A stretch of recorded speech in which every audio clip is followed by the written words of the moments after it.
Okay, welcome everyone. Let's do a sound check and see if we're rolling.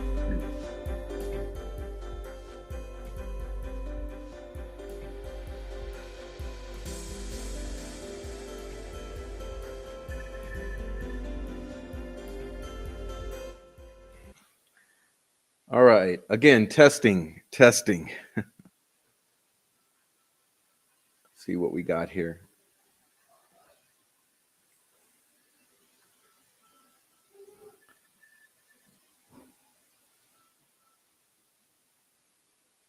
All right. Again, testing. All right. So, welcome everyone to Monday.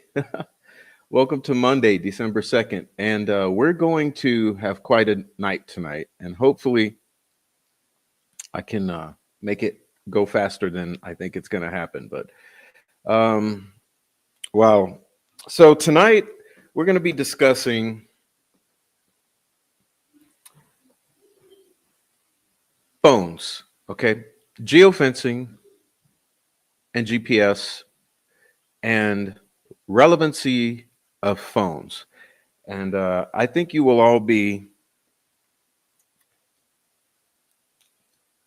hopefully educated somewhat tonight on some aspects of what we just saw take place. And before I get into that too far, let me just say that I believe that we've just witnessed one of the greatest injustices of our age in watching an entire community and contingent of law enforcement and court officials single-handedly railroad an individual in an attempt to hide the truth about what happened to Abby and Libby, victims of the Delphi murders. And I think many people coming into this community will not really understand what they just witnessed, and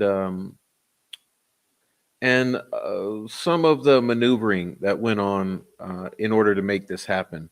And so I thought tonight would be a good opportunity to take a look and educate ourselves somewhat about what went on, about some of the aspects of geofencing and cell phone GPS data and all of that. So before we get too far into that, let me say hello to everyone who's here and then we'll get started. Okay, so just a minute.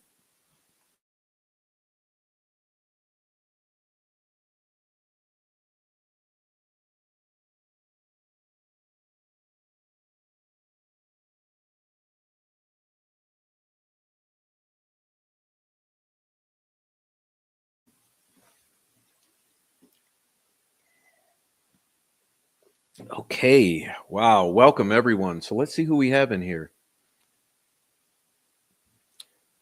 So David Rogers, welcome David Rogers. Just James, welcome. Woman Doing, Donnie Kuntz, Shadow Sleuth, Carbun, Sweet Dude Shibby, Rick, Flutter by Whisperer, Winter 63 in the UK, Sweet Dude Shibby, I might have already said that, Pam Sheehan, Mark Ellis, Rebecca Ann 1965, and Heavy Metal Rehab, Tinkerbell, Christine S, Investigation Consultant, Dream Suburb, Carla N, Cole Horton, Harton, Mar R, Bonnie, Laura Dawson, Five Green Acres, Dawn Steele, Nino Dino, Aaron Town, Laura Davison, or Dawson, I've already said hello, Mary Martin, Kay, Amy, everyone please say hello to Amy. All right, Kayla, Mudbug, Nature Loving Lady, Spike Dog, Teresa F, Jesse Lynn, Scales of Injustice, Rhonda Holton, Teresa F, I might have already said hi. Lee Cordell, what's up, Lee? Calipolis Effect, Swade Smith, Digital, Andre, and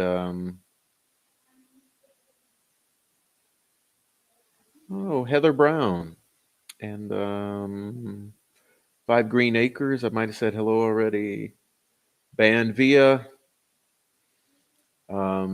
Lisa, Mudbug gifted a prof membership. Thank you, Mudbug. Hopefully whoever got that enjoys it. Malibu, what's up? All right, Royal Wee, Queen of the Green, EWTN, BM. Okay, V, what's up, V? Um, have I caught everyone yet? Jesse Lynn, Lindsay. Um, okay, Niobe, welcome back. All right, Squatchman, Mariah McCoy. All right, Jade and Sally and Jenny 33. Welcome. Okay, TFAL 888. Welcome.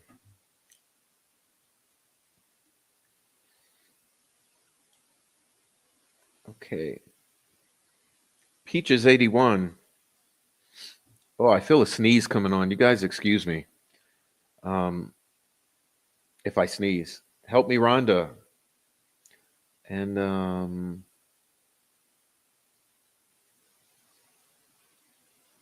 Jenny Grohl. All right, Ashley Nudo.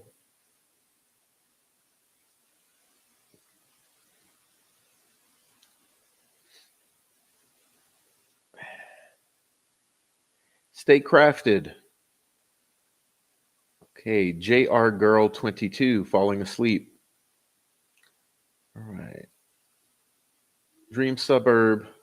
Are the wrenches sorted out? What are you talking about, girl? I don't know. Are they?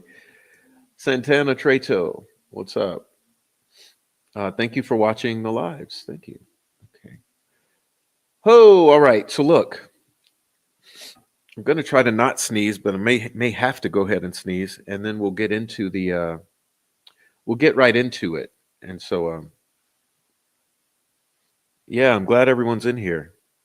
Thank you, thank you, thank you. And yes, the pulled muscle, it's starting to relax. You know, yesterday was better than the day before.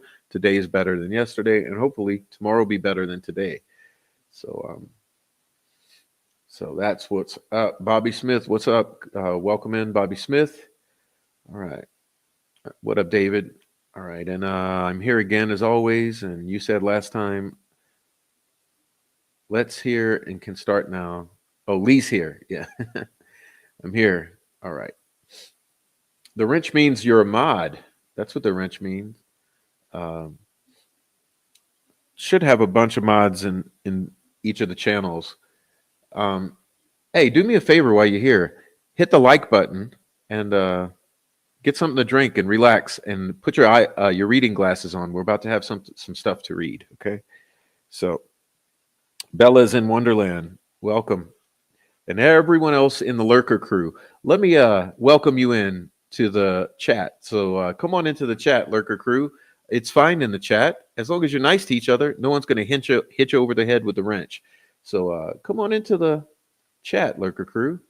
Um, anyhow, Kathy Finch, what's up? I got the popcorn and gummy worms. Okay, get the reading glasses and get the get something comfortable to sit on. What's on?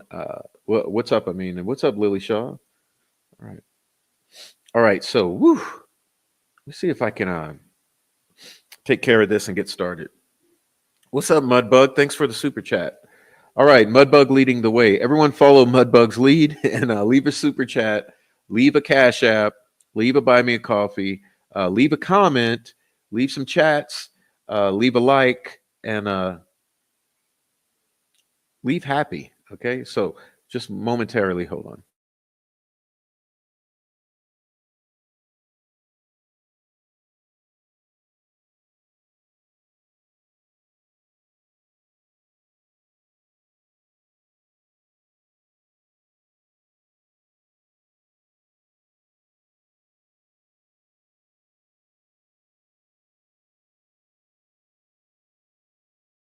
All right. All right. I feel a little better. I feel a little better here. All right. Gosh, I need hydration. Maybe taking multiple breaks tonight to refill the water, but thank you very much. Mark Ellis, thank you very much. All right, y'all. Thank you very much, Mark Ellis. All right. We are going to get into this particular document to kick us off. Okay. It is called Cellular Analysis and Geolocation Field Resource Guide. And this is the CAST Field Resource Guide for law enforcement. And you can see that this is an FBI document, okay? A field guide. And this will help us put into some context some of the things that were discussed at trial and at some of the hearings, and that we will be discussing. And trust me, there's a lot to discuss here because we know that this judge and this prosecution and law enforcement made it absolutely impossible for Richard Allen to get any sort of defense whatsoever. It's part of the reason that you saw him railroaded into this conviction. I mean, let's be honest here. They were attempting to force Richard Allen into a plea deal. Okay. This was happening in a number of ways. They were attempting to pressure his family and manipulate his family. And you saw Sarah Elrod Osbrook and Courtney Barris and company attempt that scheme. Okay. And then you saw George Nye and company attempt the outside public pressure and Mark Cohen and company of pressuring him into a plea deal. And you saw the Lieutenants Jones and Robinson, the Odinist guards at Westville, be part of the contingent along with John Gallipo that was trying to force him into a plea deal. And from every angle, he was being forced into a plea deal or positioning in which he would acclimate and plea. And all they managed to do in that entire scheme is coerce some false confessions out of him. And for that reason, they were able to add these coerced confessions into the manufactured evidence against him.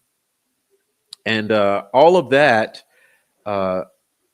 combined with the lack or the blocking of any sort of defense strategy, which is what the judge, prosecutor, and law enforcement together achieved, kept the jury unaware of any sort of defense and kept him away from the right of having any sort of defense. And like I said, the gift that they received in the form of coerced confessions due to the attempt that they were making at forcing a plea deal, it all wound up coming together in a catastrophe of errors and ended up bamboozling the jury, for lack of a better term. And part of that bamboozle was the manipulation of the FBI CAST geofencing data and the blocking of any of the GPS data and all of the phones. So I have called tonight's show the three phones, but please be aware before we even get started, we're actually going to be I guess, operating under the context or within the context with the understanding that we're actually discussing many, many phones, okay? We're discussing many of the phones that were included in the tower dumps, etc., that were not looked at seriously. We're also going to be discussing the three phones, as I titled the show, in particular, that were in and around the area of the High Bridge and Ron Logan's property.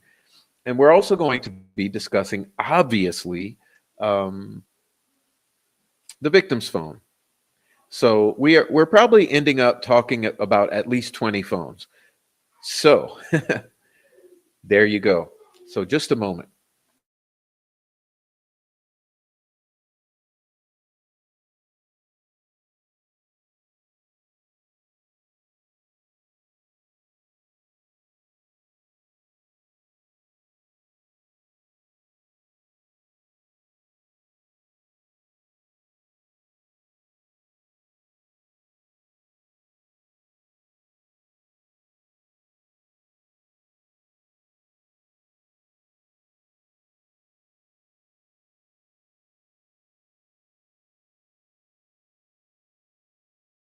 Okay, so first of all, there we go.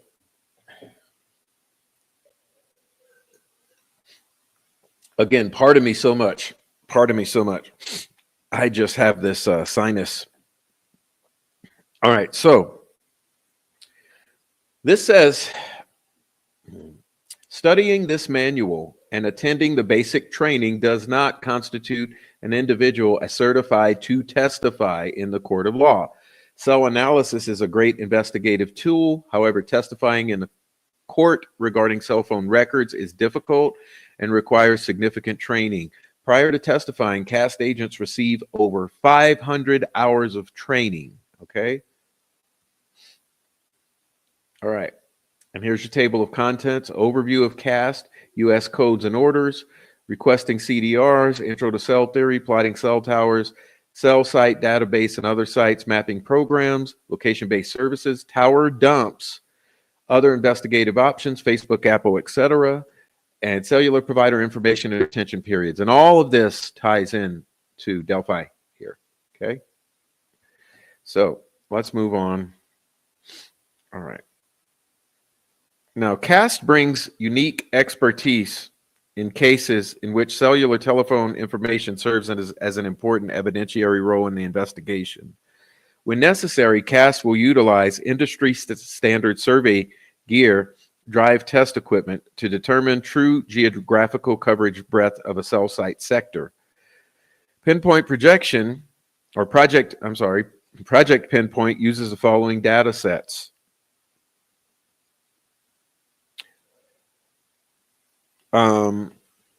Just a moment.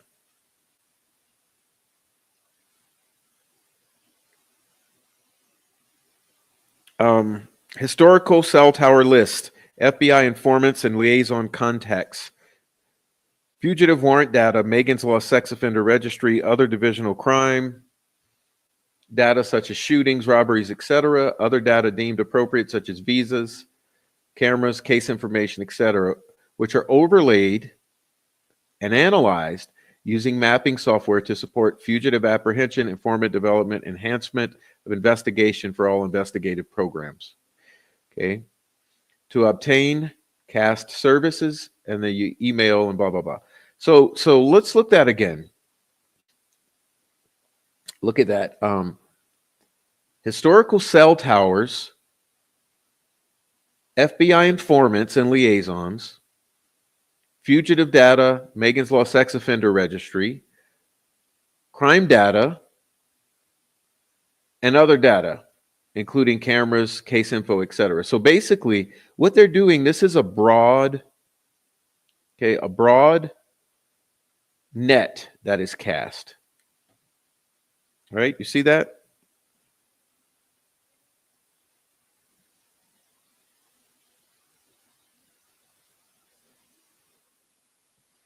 All right.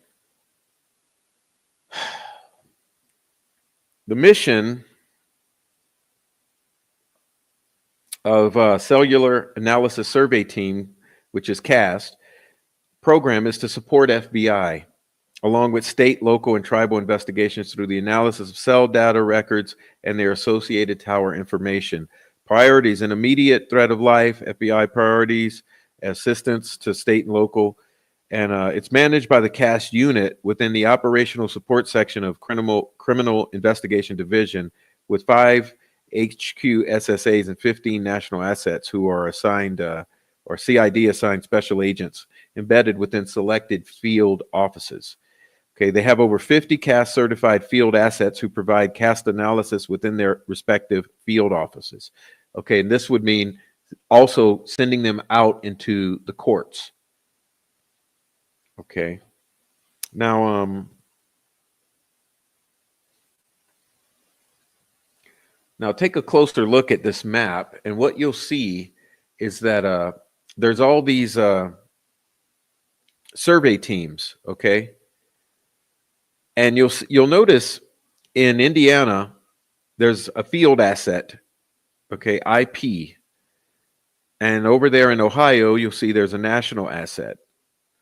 Okay.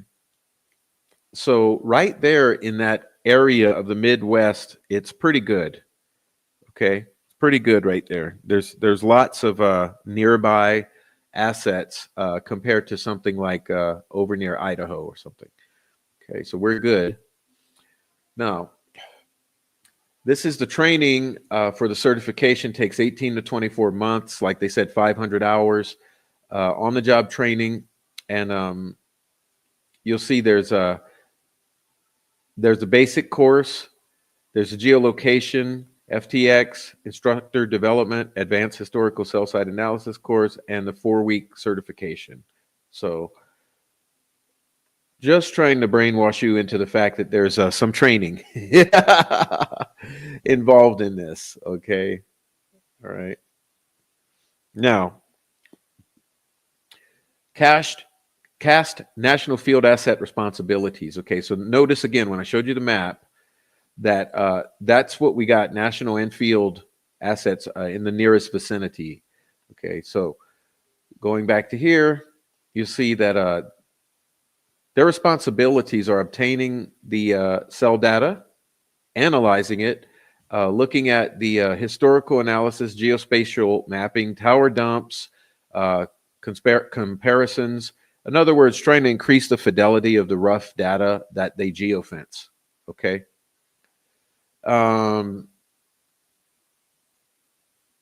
Now you see it says that they do on the ground testing in the actual coverage area of the cell towers, which means, or optimally would mean, that the assets go out to the exact area that is being targeted. So in the case of Delphi, it'd be the Wells Street Tower and the Delphi proper, and over at Ron Logan's in the High Bridge area proper. Go there and verify and measure the cell tower coverage and the compare and contrast the pings, etc. Okay. Target acquisition through analysis of CDR's facilities with deployment of wireless ID and direction finding team, expert witness testimony, like we saw, and we'll get into that tonight. Okay, and then there's an intake form. Those are the codes talking about electronic communications and the codes that support that, etc., and how the court orders and search warrants work and the policies. Now, general record request requirements. Okay, and of course, this will vary by judicial districts, but regarding subpoenas and search warrants. Okay, so I'll let you briefly look it over at this while I blow my nose. Hold on.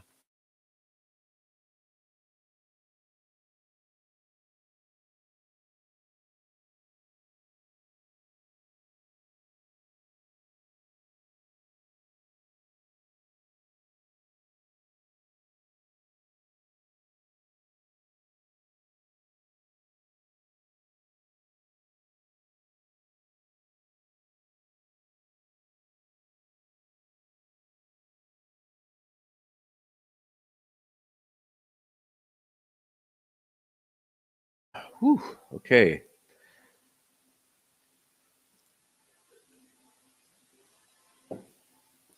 All right. Now you'll see they're looking for records with the associated cell phone providers. Okay, this is sort of what this is referencing here. All sorts of information. Okay, you see that? IP, ESNs, subscribers to the phone services, data, calls, all the stuff, and then all the text messages, data, the tracking, location-based services, uh, anything you can imagine that would have to do with the phones. All right, now this is carrier specific here. You'll see they're talking about the specifics. Um, so let's go ahead because I'm more interested in AT&T. Okay, so let's look at AT&T. It says provide call detail records. Um, all subscriber information, including name, address, contact numbers, activation, deactivation dates, account number, social security number, uh, account features, cell site location sectors for all outgoing and incoming voice, SMS, MMS, and data transactions, all available historical precision location reports, all available internet web browsing history to include history with and without location information, all twin paired devices associated with account. So that's the sort of thing they'd be asking. Okay. Again, you'll see. All right.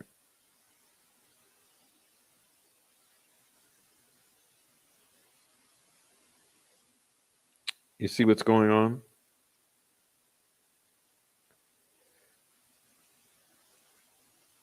Now look at the tower dump verbiage at the bottom there. See? Provide all incoming and outgoing communications, voice, text, and data from all towers and sectors that provide service to the following location.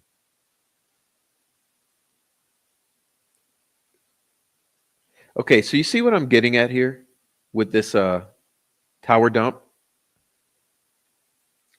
It's not limited. It's not a nothing burger. It's just like it sounds, a huge dump. Okay. All right. I'll not go too much further with that joke. All right. Okay. Introduction to basic cellular theory, cell towers. All right.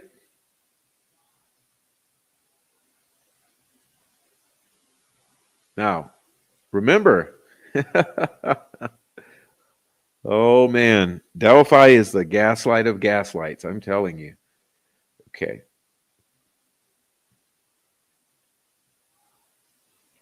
Networks provide service through cell towers known as base stations.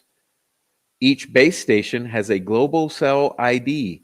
The CGI, ECGI, global cell ID, is unique on the network and not duplicated. It's just like a fingerprint. The country code is always 310 for USA, and network code is specific to the provider. Okay. The LAC switch and cell site ID are obtained from the tower list for all carriers with the exception of Verizon. The CID is comprised of the tower and sector. Okay. Now, let's take a close look at this. A cellular phone is regularly surveying the radio frequency environment of the cellular provider to identify the cell tower and sector with the best radio frequency signal. Okay, so if you look at this, you'll see that we have radii here, basically, where there's several cell towers,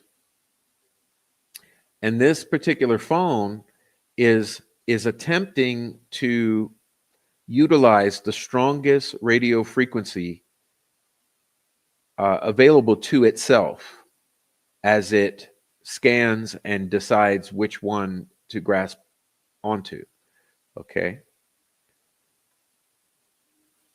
Now, you'll see here, when a cell phone connects to a tower to conduct an outgoing call or receive an incoming call, the phone provider maintains a record of that event. Okay. So what does this mean? That when the phone is seeking to connect and successfully establishes a connection in order to make or receive a call, the company has a record of each event. So it's not on the phone exclusively. It's also maintained by the company. And this right here is establishing terminology centered around full duplex communications. Okay, and it says full duplex communications allows communication in both directions simultaneously. Both cell phone and tower transmit and receives information using different radio frequencies. So you'll see here, from the tower to the phone, there's a radio frequency that's being broadcast. And in the blue, there's a graphic here that's denoting a radio frequency coming from the phone to the tower. Both are happening simultaneously. They're nested within each other. Okay.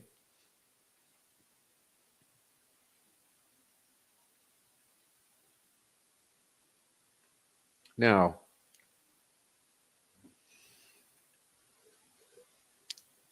CAST, historical cell site analysis.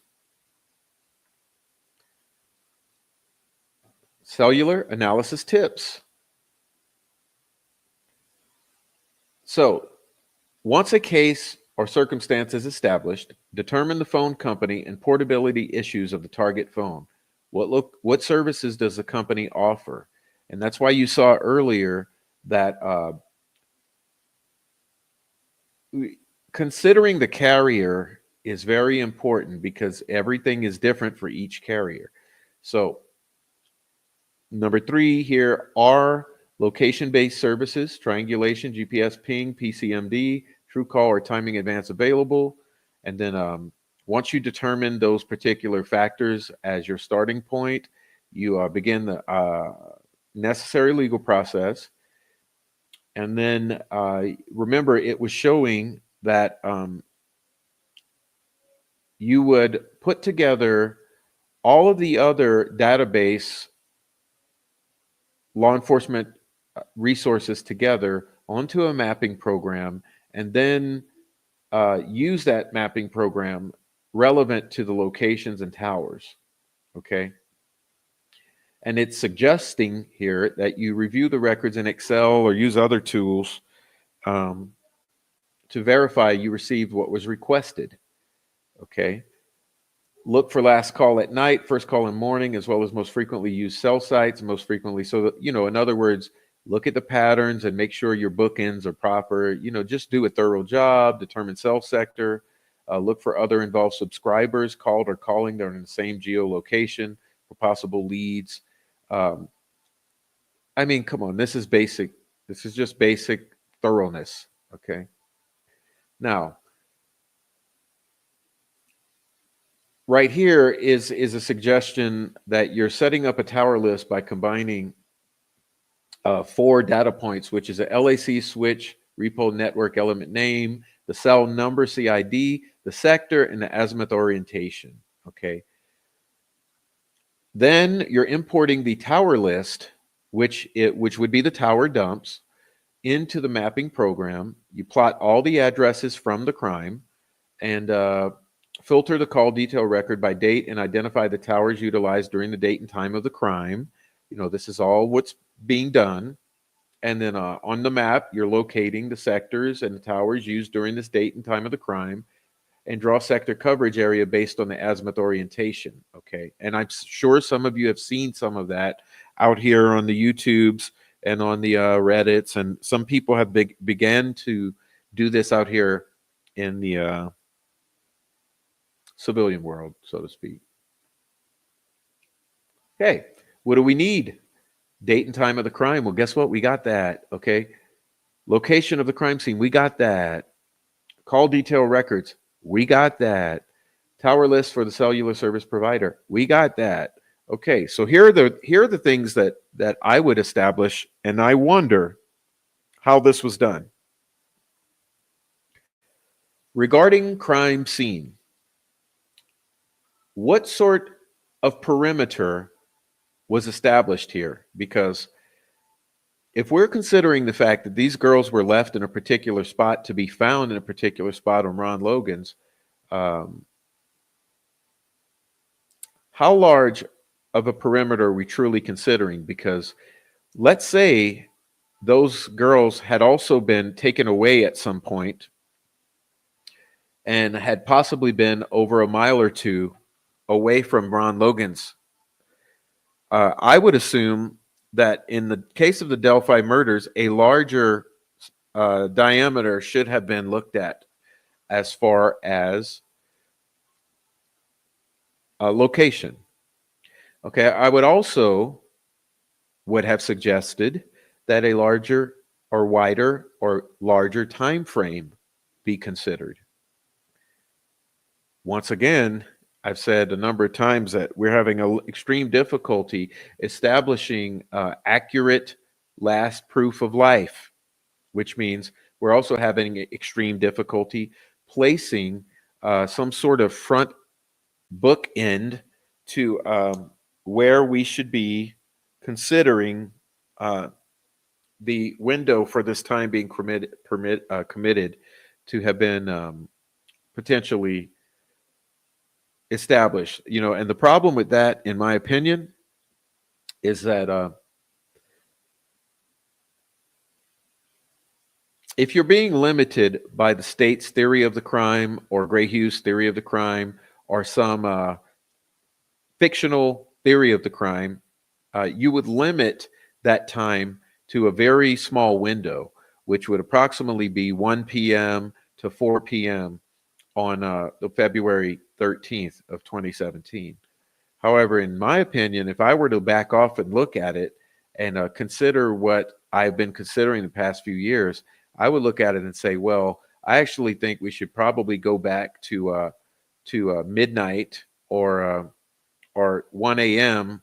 on the 13th, all the way to 5 a.m. on the 14th. So I would widen that window quite a bit. Maybe even, I might even go to 24 hours prior. So I think I'm rambling at this point. Let's continue. All right. Okay, CASTviz was created by the CAST team in conjunction with other government agencies that perform mapping analysis. CASTviz is available free to law enforcement personnel and is located at ndacfbi.gov LE portal. The program can be downloaded to any official computer. Maps and analysis created by CASTviz should not be taken to court without being validated for accuracy. Testimony should be only through a qualified expert. CASTviz has the ability to quickly plot call detail records and tower data for lead generation and investigative purposes. Once you download CASTviz, open the program and click on the help at the bottom right to access the CASTviz guide. Please review this guide before contacting with questions. So I would ask the defense, has CASTviz been made available to you?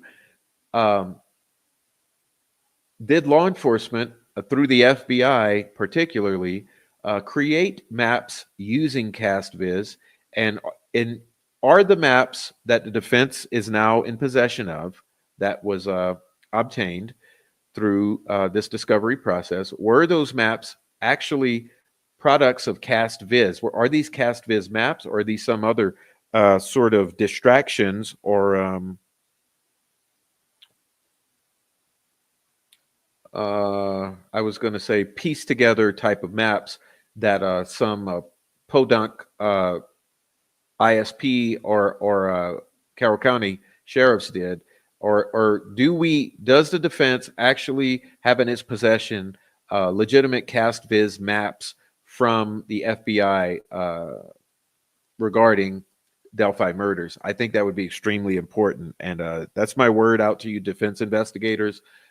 Please double check that you have CASTviz maps. okay, because these would seem to be important. Remember earlier I was covering the fact that they are preloading and overmapping historical crime data, sex offender data, all sorts of data onto these maps, and then cross referencing the nexus with the place and time of the crime. So I think that would be important to have these CASTviz maps regarding Delphi.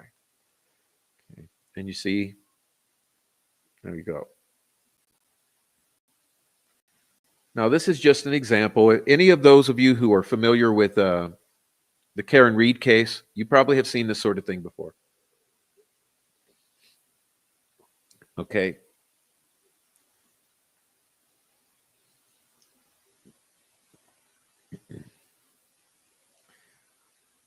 So you see the high fidelity of what's going on here. I want you to be very clear, okay? All right, see the fidelity of what's going on here? Now, this is an example from this hypothetical or potentially, I don't know if this was a real crime that was committed or it's a hypothetical, but you can see that they've used this map. So let's go back, okay? See, they have this data. There's this data pulled from that, okay?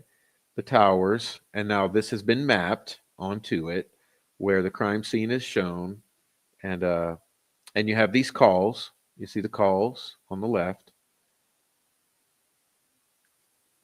All right. Now you're seeing that what's being shown is that drive testing or conducting a tower survey is a process of taking measures from various cell towers, illustrating the radio frequency footprint. Drive testing provides the most accurate illustration of the cell's tower footprint. You see? So this is the on the graph. This is the on the graph, on the ground testing of the signal strength from the tower. So this method is utilized by all major cell providers to optimize the network, and the survey consists of engineering phones or a scanner. Okay, now this should have been done with Delphi. This should have been done with Delphi. Again, this should have been done. Green line indicates where the test equipment was in relation to the tower. Okay. Dark shaded area indicates where the tower provides the best coverage compared. Whoops. There you go. Dark shaded area indicates where the tower provides the best coverage. Okay. Lighter shaded area illustrates what is commonly referred to as overlap. The phone could have been in this area and the tower could have processed the call.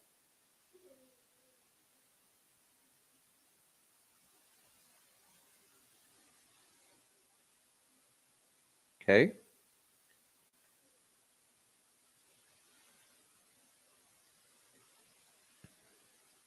Now, plotting cell towers.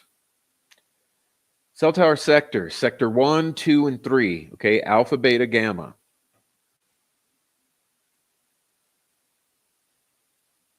Now, 3 sector towers transmit signals through 3 separate sectors, each covering approximately 120 degrees.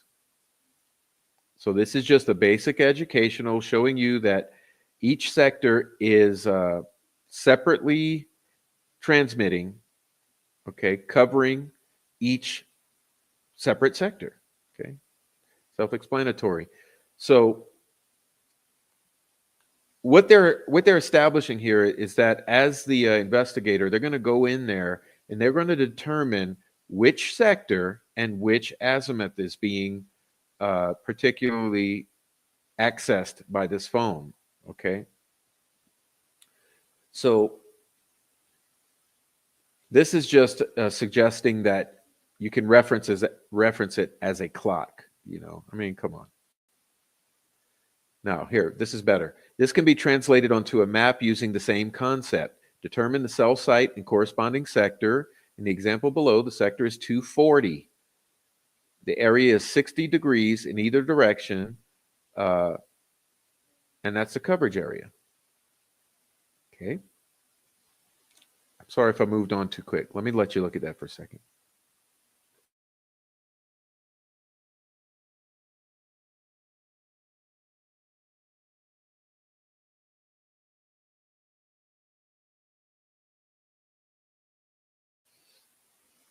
All right.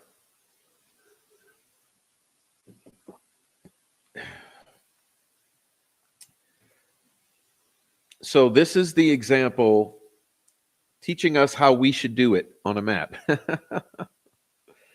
which we may have to do because, these fuckers have lied to us. So, determine the proper azimuth orientation and draw the sector depicting the azimuth as in the center.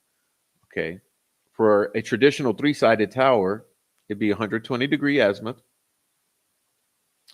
The sector's estimated range is based primarily on the distance to the nearest neighboring tower in the direction of the azimuth. Urban areas with a higher density have smaller coverage areas, blah, blah, blah. And it says the actual radio frequency coverage can be mapped using a cellular survey gear or a drive test or even a phone. Okay?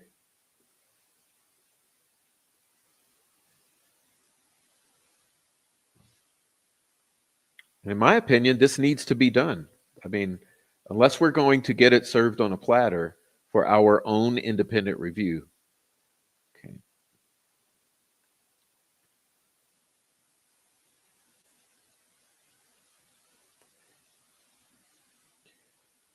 Now, this is showing what the NDCAC is, the National Domestic Communications Assistance Center. Okay. It maintains the cell site databases. It has the portal that has a most current version of the CASTviz mapping.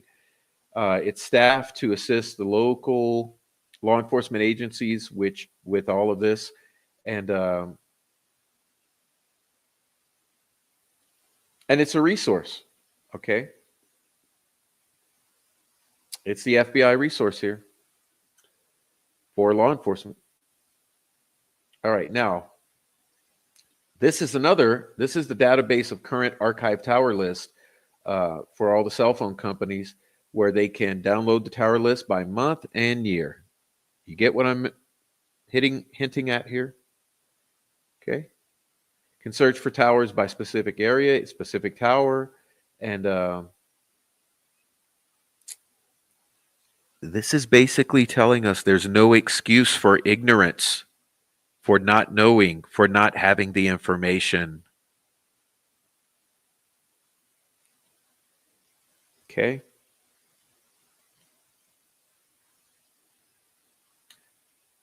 It's guiding the user through.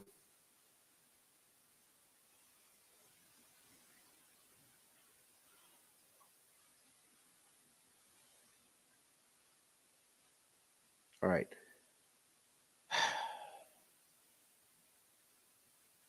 This is more. Okay. This is a number portability administration center where LEO can go in and request the information.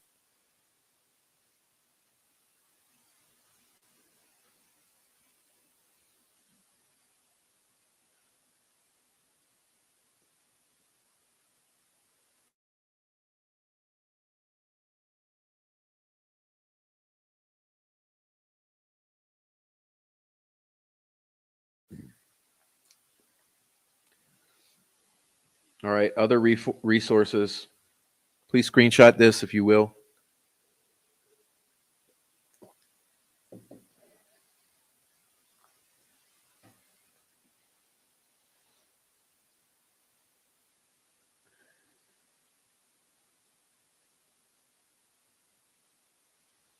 All right.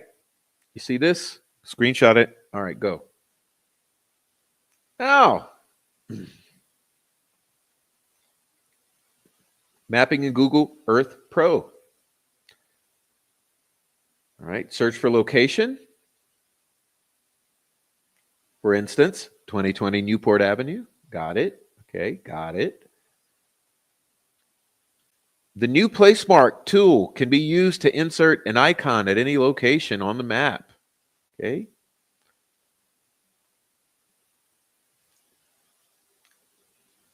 The ruler tool can be used to create a line or circle with a specific radius from a known location. I hope you're picking up what I'm putting down, ladies and gentlemen. We'll have to do this ourselves.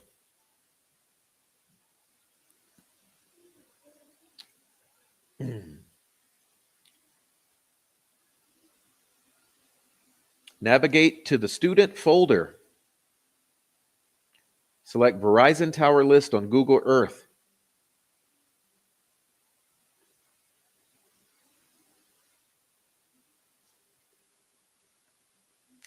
Data Import Wizard will help define the delimiters in the tower list in order to assign columns and rows for import.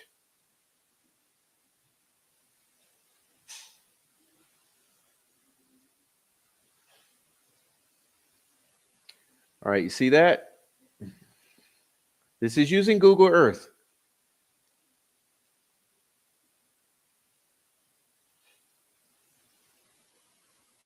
Latitude and longitude here. Okay, select Finish. The data import dialog box will appear. Google Earth dialog box will appear. All right. Loading towers. Create a new template, select OK. Use the drop down to select the first column name. This is a column added by the instructor. So blah, blah, blah, blah, blah. Okay. This is what the map will look like. Okay, so you see what's going on here, where the phones are showing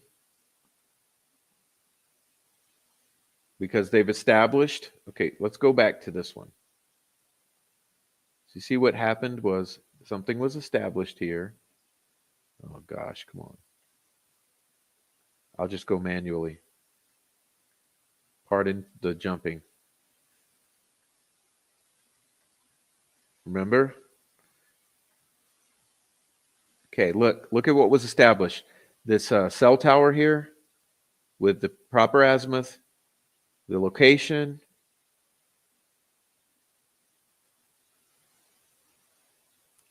So once that was established, you go through those steps, you get this.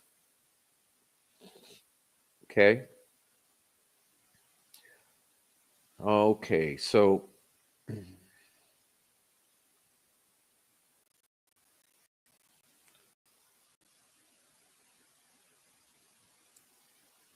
this is the elevation data subset.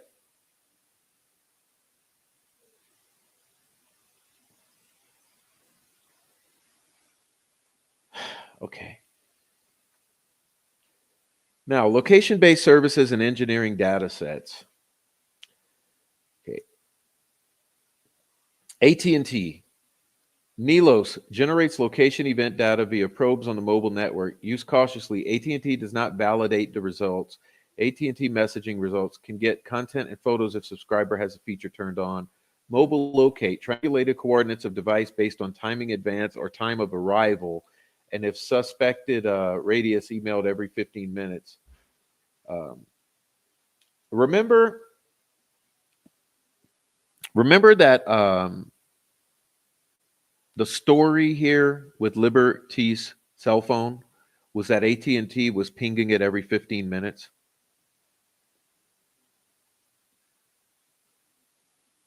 Okay.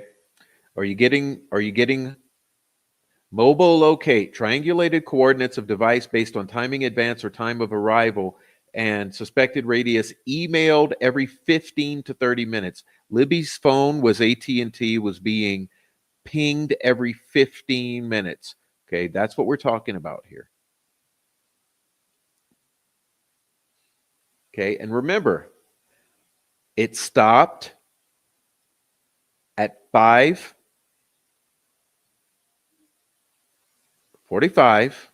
5:44.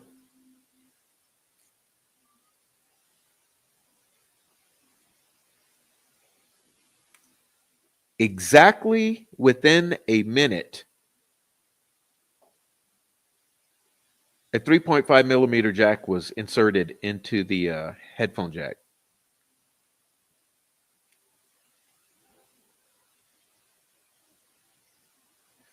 Um, 4:33 a.m., which is exactly within a minute of the 4:32 a.m. newscast stating that members of the family and searchers had come back out.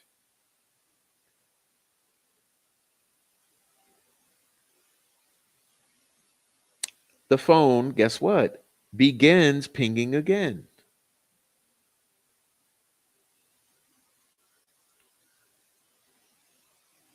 Anyway, I'm not gonna go on and on about it. It's not the point of this presentation here.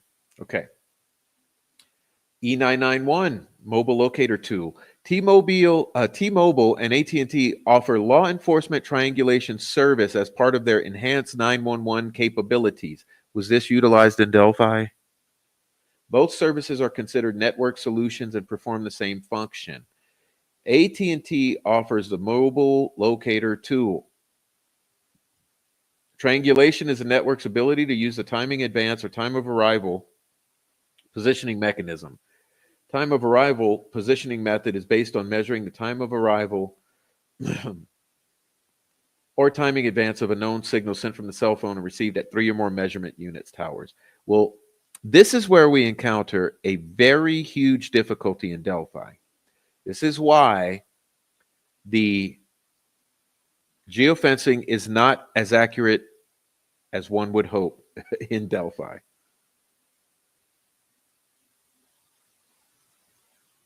Okay? This is why. Like, keep in mind, let me be very clear from this point forward.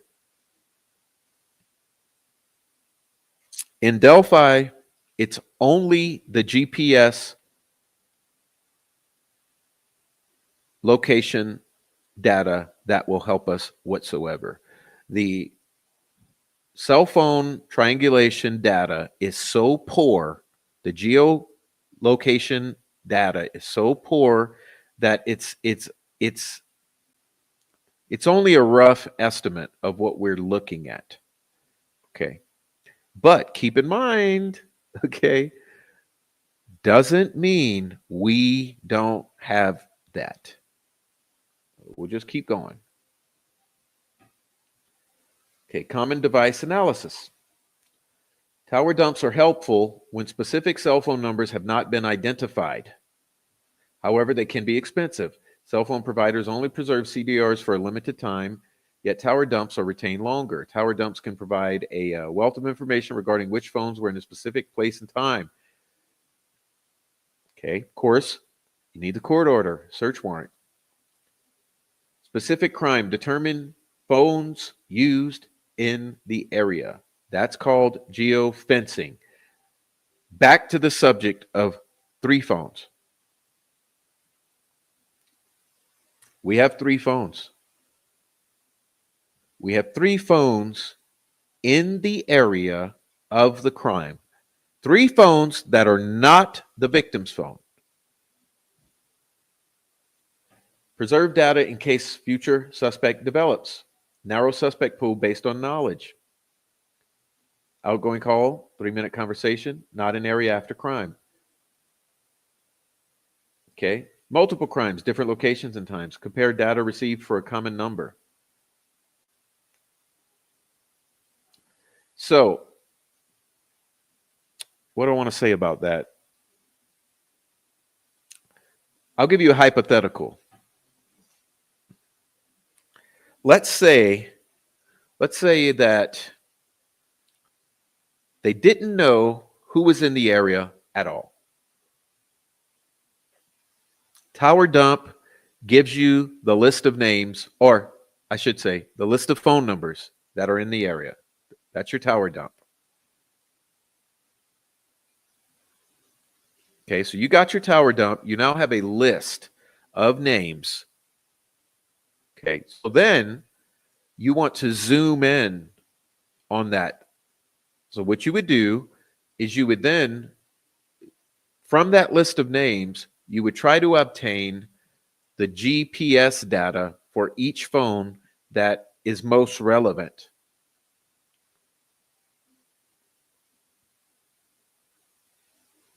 Okay. Events must be separated enough by distance to make tower dumps effective. Tower dumps can be uploaded and analyzed using CASTviz. Oh, look at here, it's Chicago. I know Chicago well. The Chicago is extremely dense area, right? Extremely dense.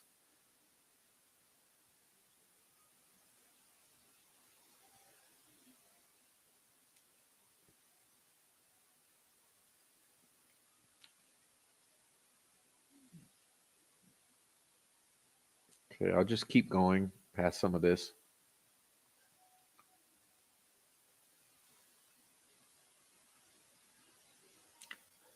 As you can see, these prices are negligible.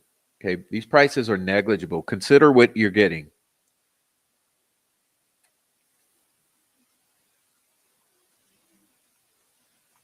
Okay, through investigation, many different types of identifiers may be obtained from the information received in a tower dump. This is where you really, really should pay attention. And I'm sorry, if you guys are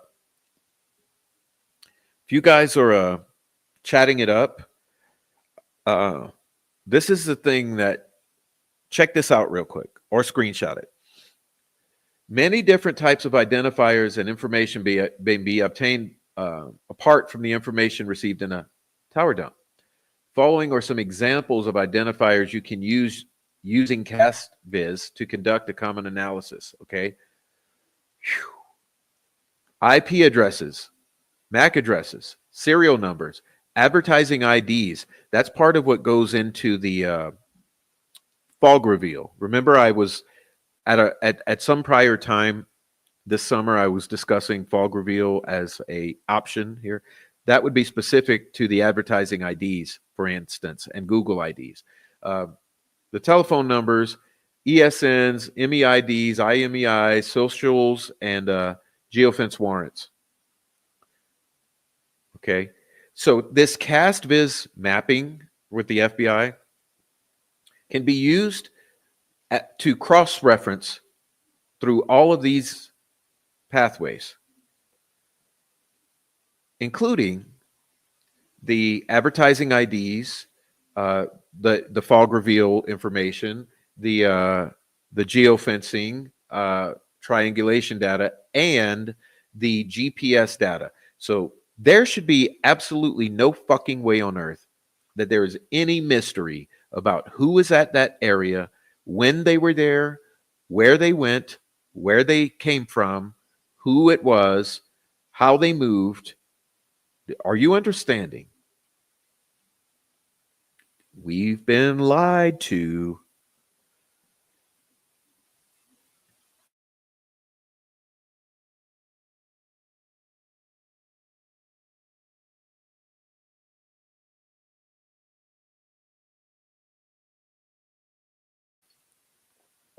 Okay.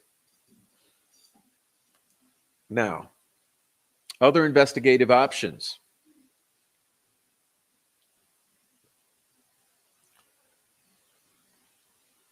There are two types of exigent requests: voluntary disclosures and compelling a provider to provide records due to exigent circumstances. The following explains both of these methods. Okay. Voluntary disclosure. Uh, anyway, it gives the codes. Okay. And then there's a compelling. So, in other words, it's saying the common sense. It can be voluntary or compelled. Of course, the proprietary information from all of these Googles and Apple, etc., they usually require compelling. Okay, they're not very forthcoming, especially Apple. Okay, here's an example for Facebook.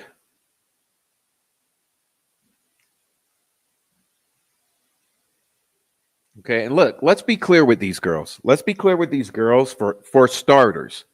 These girls were all over social media. All over social media. They were discussing with boys. They were planning to meet boys that very day. So let's not fuck around here. Google, Apple,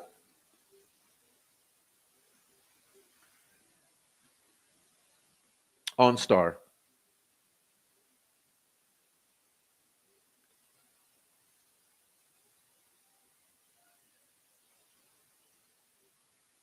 Right. Cellular provider information. Okay, let's just look at AT&T for an example here. Okay, we've already said that They use the NALOS, generates location event data via probes in the mobile network. AT&T does not really vouch for the results or validate. Only if the feature is turned on. It's located by triangulation and every 15 to 30 minutes. And as I said, remember the stories of the family saying that it was pinging every 15 minutes. It stopped, and then at 4:30 a.m., boom, it started again. So that's a whole other conversation. You know, the same could have been done with Alan's phone. The same could have been done with Elvis Field's phone. The same could have been done with every particular POI's phone, and should have been done.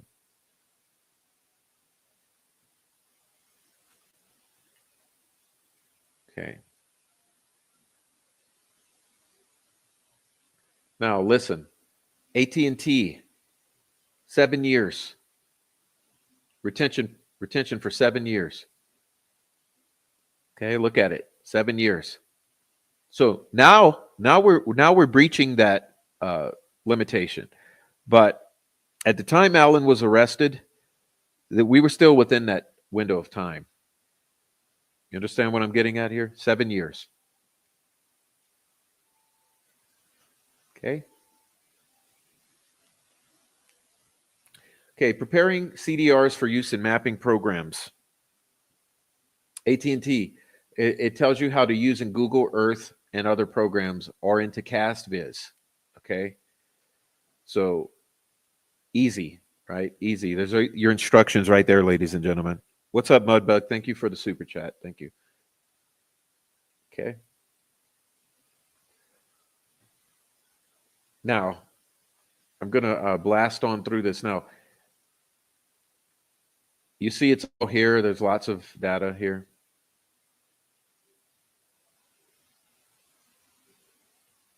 Okay. Call data records. Look at this. Includes the incoming, outgoing, complete, incomplete, and blocked calls. Okay. That means includes every single call. Every single. In other words, missed calls, incomplete calls, blocked calls, location.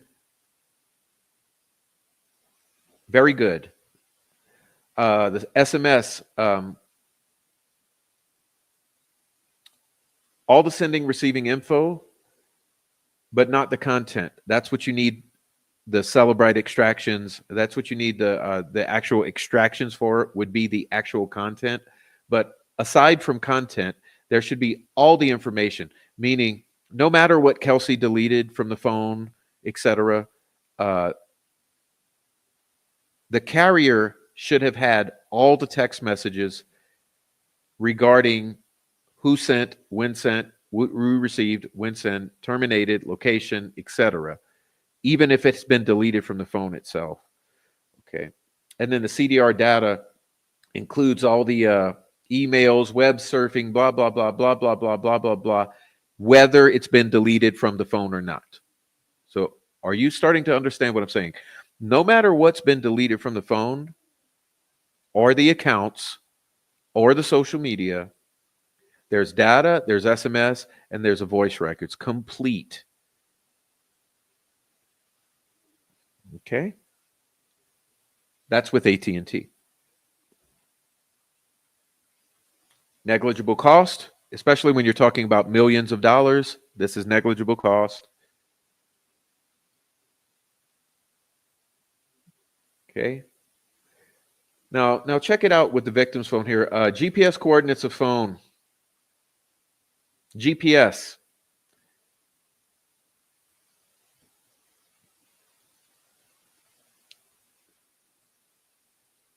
Okay.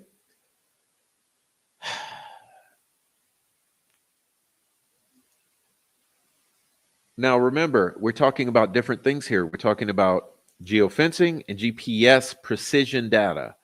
Like I said, the geofencing or the triangulation data, the cell data, location specific in Delphi, it's horrible, it's inaccurate, it's rough estimates. The GPS data is precise. Okay. Now, keep in mind, look at it. Look at the top in orange or yellow. They will not testify to the accuracy of it. They will not testify. So there's a roadblock here. But like I said, does the defense have this information? And if so, I'll leave the rest to your imagination. Okay. These are the examples, of some of the data sets here. Okay. I'm just going to breeze on by this because we got to get through this. Okay, we're going to skip over Sprint, but you'll see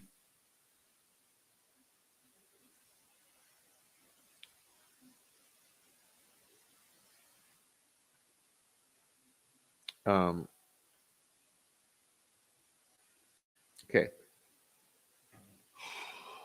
By using the data transfer rate between the cellular device and the tower, the cellular provider can approximate the signal distance between the tower and the cellular device using a round-trip delay measurement from the tower.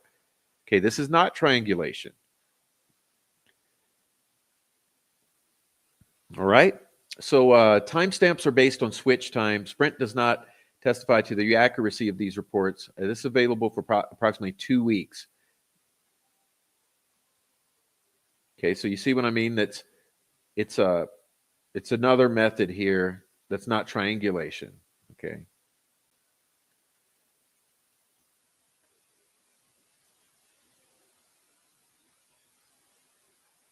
It's more like I would call that what's the word for it? Interferometry.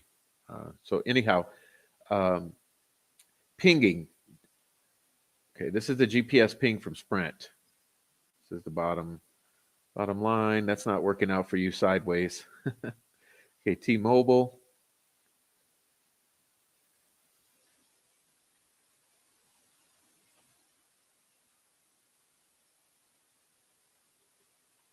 Okay, sorry to. I'm just going to fast forward through all of this stuff that's less relevant to us, but you know where it is. Okay.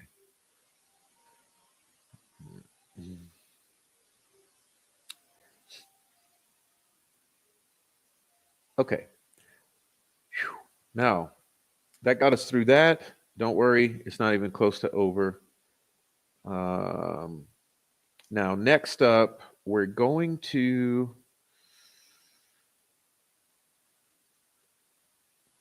Okay, we're going to look at Kevin Horan. Now, remember, Kevin Horan is relevant. He's going to come up here shortly.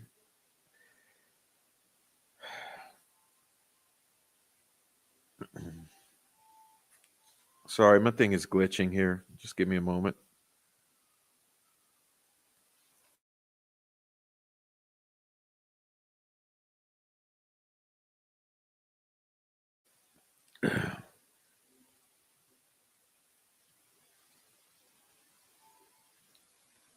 All right.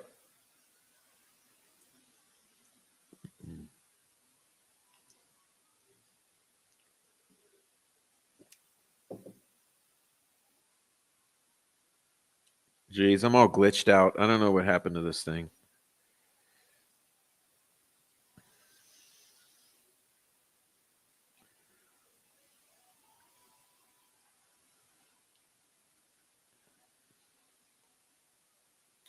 Okay, Kevin Horan. Well, I retired this week from the FBI after almost 27 years of service. Counting my prior time as an assistant prosecutor, I've got 32 years in the game.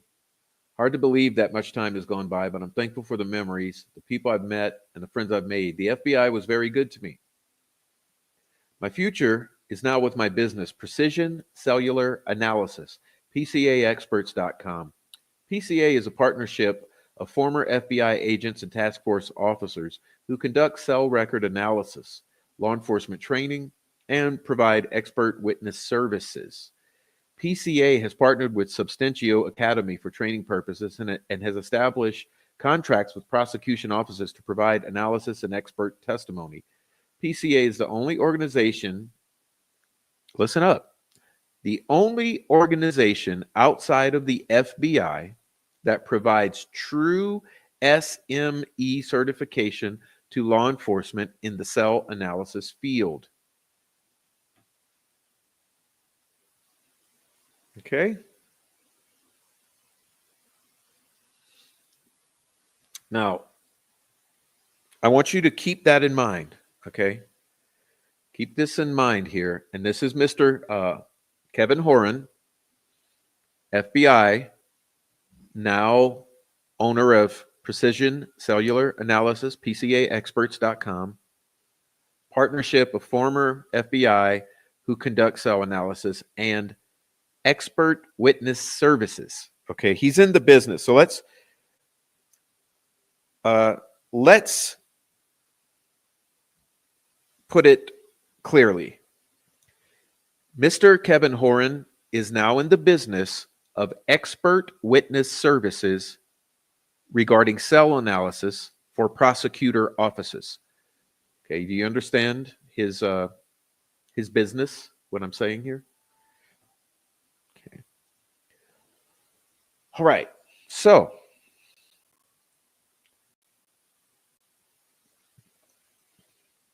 let's look at this now. Okay.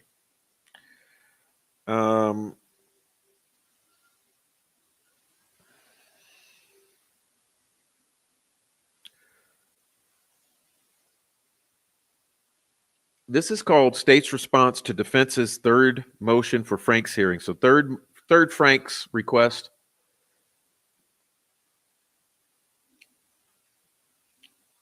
Now comes State of Indiana by McClelland and files its response to Richard Allen's third Frank's notice.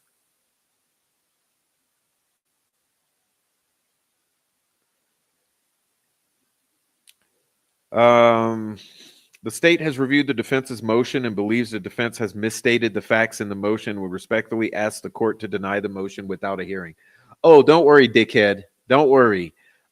This judge will give you anything you want. Matter of fact, what do you want for Christmas, McClelland?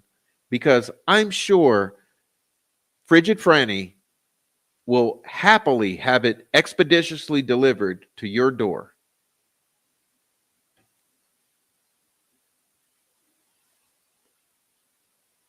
Now, as we all know, the defense's third Frank's motion request was a bombshell. As a matter of fact, every single one of the defense's 4 requests for Frank's hearing were bombshells, including the 136-page memorandum that precipitated a barrage of harassment, stalking, combative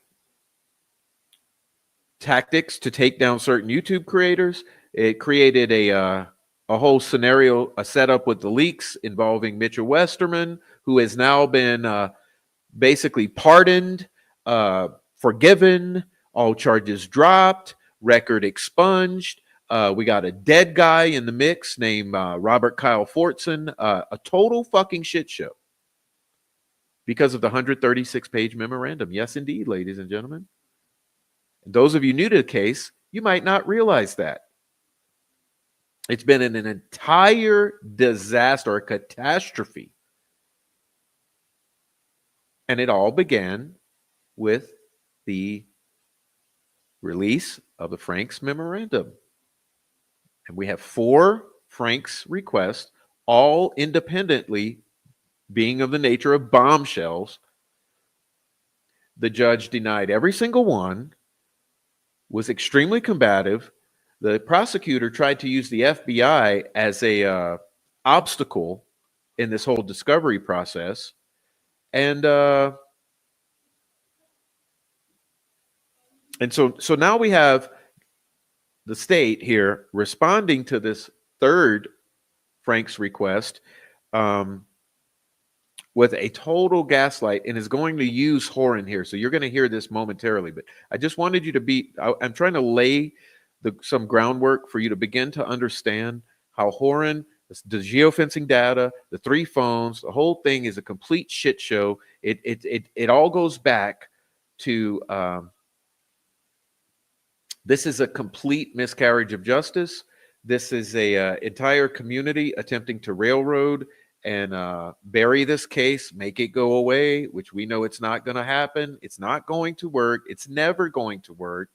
People care about this. The FBI cares about this. We care about the FBI. This is not the end of the road. This is the beginning of the road. We're going to have a new trial. There's going to be an appeal. Facts will come to the surface. The FBI has to know what's going on. Let's not kid ourselves here. This is the highest profile double homicide in the past 20 years. Let's be real here. The defense's third motion for Frank's hearing alleges that Tony Liggett failed to include information about geofencing data in the PCA for the search warrant for the residence of Richard Allen. The defense claims that if this information was included, the court would have not found probable cause to issue the search warrant. The defense seems to claim that the missing information is exculpatory as to Richard Allen. However, the information from the geofencing data is mischaracterized and misinterpreted by the defense. Well, I beg to differ, Dickface. Even if it was included in the affidavit, the geofencing data would not negate, cancel, or eliminate the facts that supported the PCA. There were no facts that supported the PCA. Look, McClellan, I'm not reading this. Okay, I'm not reading this to argue the validity of the points. So I'm going to try to get through reading this without countering every gaslight point of McClellan's making. But just know that it's hard for me to read a sentence and not clarify it for you because I don't want to mislead anyone. Unlike Nicholas McClellan, I don't want to mislead anyone here out in this world. We've already misled the 12 jurors and achieved it's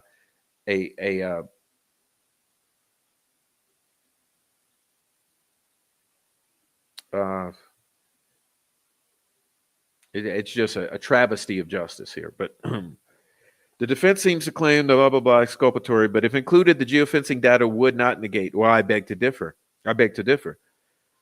Okay. Further, Sheriff Tony Liggett did not intentionally lie or omit material information about evidence in an effort to mislead the judge in the search warrant affidavit. I beg to differ. That's the word I was looking for. Injustice. Thank you, Mariah. Yeah, I was going to say this is an injustice, but let me continue. The state of Indiana filed charges against defendant Allen in the cause of blah, blah, blah, 2 counts of murder, blah, blah, blah. The court appointed the defendant representation November 14, 2023, Okay. The defense filed its first motion for Franks on September 18th, 2023. And that's what I'm saying to sir, that after September 8th, 2023, an entire disaster precipitated in this community. Okay. We had a death of an individual. We had 50 YouTubers, okay, participate in a fraud or a scheme against the people of the United States of America. Okay. Every one of the ones who purchased, harassed, colluded, etc., regarding discovery and the leaks and all the combative measures that were utilized in response to the dropping of this September 18th, 2023 first Franks and the memorandum that accompanied it. It was an absolute nuclear bomb, and it caused absolute chaos in this community. If you have not learned about it yet, you will be. This is a conspiracy of the highest order. Let's be clear here. We're dealing with a cartel. Why is the state of Indiana participating in the facilitation of the cover-up against a cartel operating in the Midwest? One in which the Delphi murders is directly related.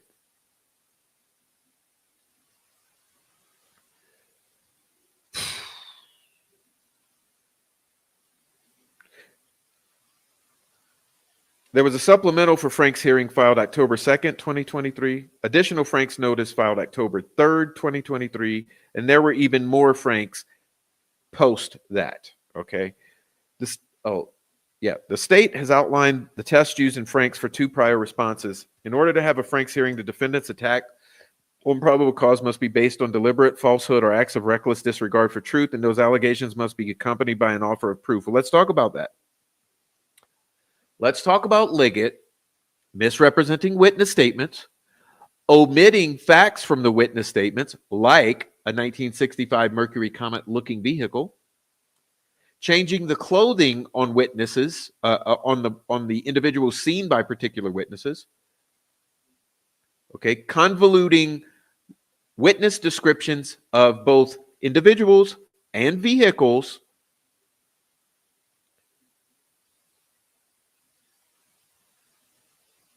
okay, this is very important. And let me be clear. We will not stop talking about it. We will not. Conviction, no conviction. Every point we've ever focused on and everything we've highlighted, we will continue to highlight. We continue to believe. We continue to stand behind. We haven't misled you. We haven't been mistaken. We haven't learned different. Everything stands.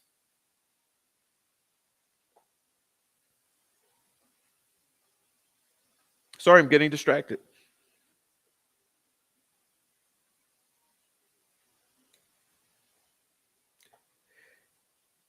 The defense claims that Sheriff Tony Liggett concealed from Judge Diener that at least 3 phones were moving in and around the crime scene at the times when the murders would have been taking place.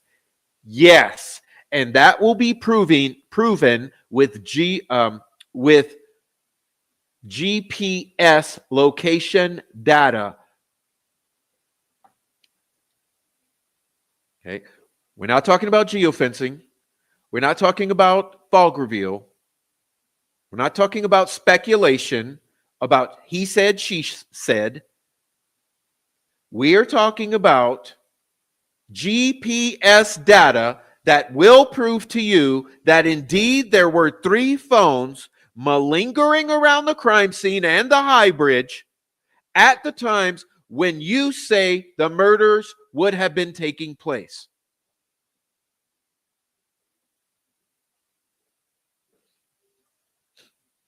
Two, the way that Lieutenant Holman memorialized his interview with Turco should cause alarm about what law enforcement chose to include or not include in their reports. Yes, because just like you used the FBI to try to obstruct justice, you tried to claim that you did not know the identity of Jeffrey Turco when you damn well knew the identity of Jeffrey Turco, and you damn well knew that it was important that the guards at Westville were wearing Odinist patches, because after you learned that the defense was onto the path of Odinism, you immediately went to Westville and had them remove those patches. Sorry, I'm getting a little irate. Okay, so here we're going to go with the gaslight. Sheriff Tony Liggett failed to make the judge aware that geofencing data showed at least 3 phones in and around the crime scene at the time of the murders. Yes, he did. But remember, we're reading McClelland's gaslight, so let's go. In our case, the defense is alleging that the crime was committed by several individuals involved in Odinism. No, let's back that up. The prof thinks that the crime was committed by several individuals involved in the manufacture and selling of methamphetamine in Carroll County. Odinism was included in the staging or something that looked like Odinism. If the defense focused on the report from Murphy, Ferenczi, and Click as a tip of an iceberg leading down in to the truth about what happened by these multiple perpetrators, it doesn't mean that the Odinists killed the girls. It doesn't mean that only those individuals had some connections to the potential criminal element that committed this crime. It means that they were the tip of an iceberg, the result of law enforcement product of an in-depth investigation by Ferenczi, Murphy, and Click, who have all paid dearly for their actual work in this direction.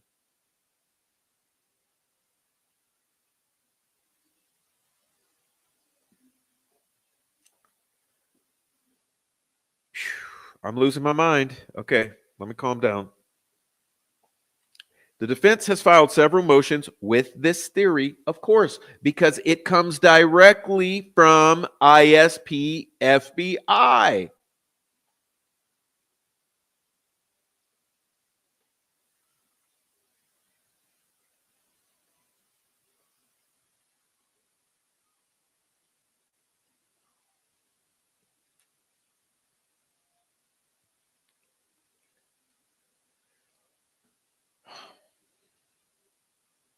The defense continues to promote this theory to the public with no evidence to support the theory. No, sir. The defense was urging the court to allow a defense to be presented for Richard Allen, and the court obstructed justice by not allowing a defense to be presented for Mr. Richard Allen.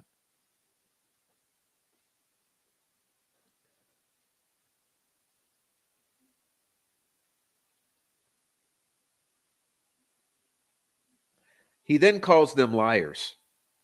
The defense has come to the point where they're making false statements in their motions in a continued effort to support the theory. Yes, because that would be productive for the defense. Can we get out of here, please? Can you get the fuck out of here? This is one of those occasions. Oh, really? Well, we're about to find out, aren't we? The defense claims that the geofencing data shows 3 phones in the area of the crime scene when the murders occurred. Yes, it does, because it happened.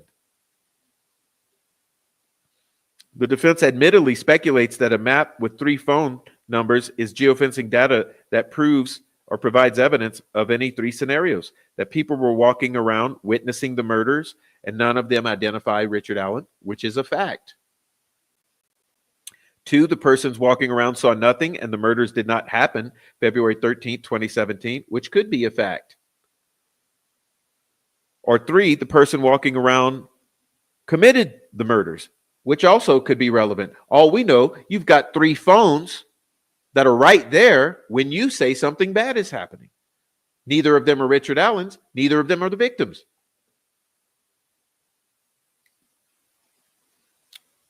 This, of course, promotes the defense's theory. Unfortunately, defense do not understand how to read or interpret geofencing data. Oh, I think they would understand how to interpret GPS data.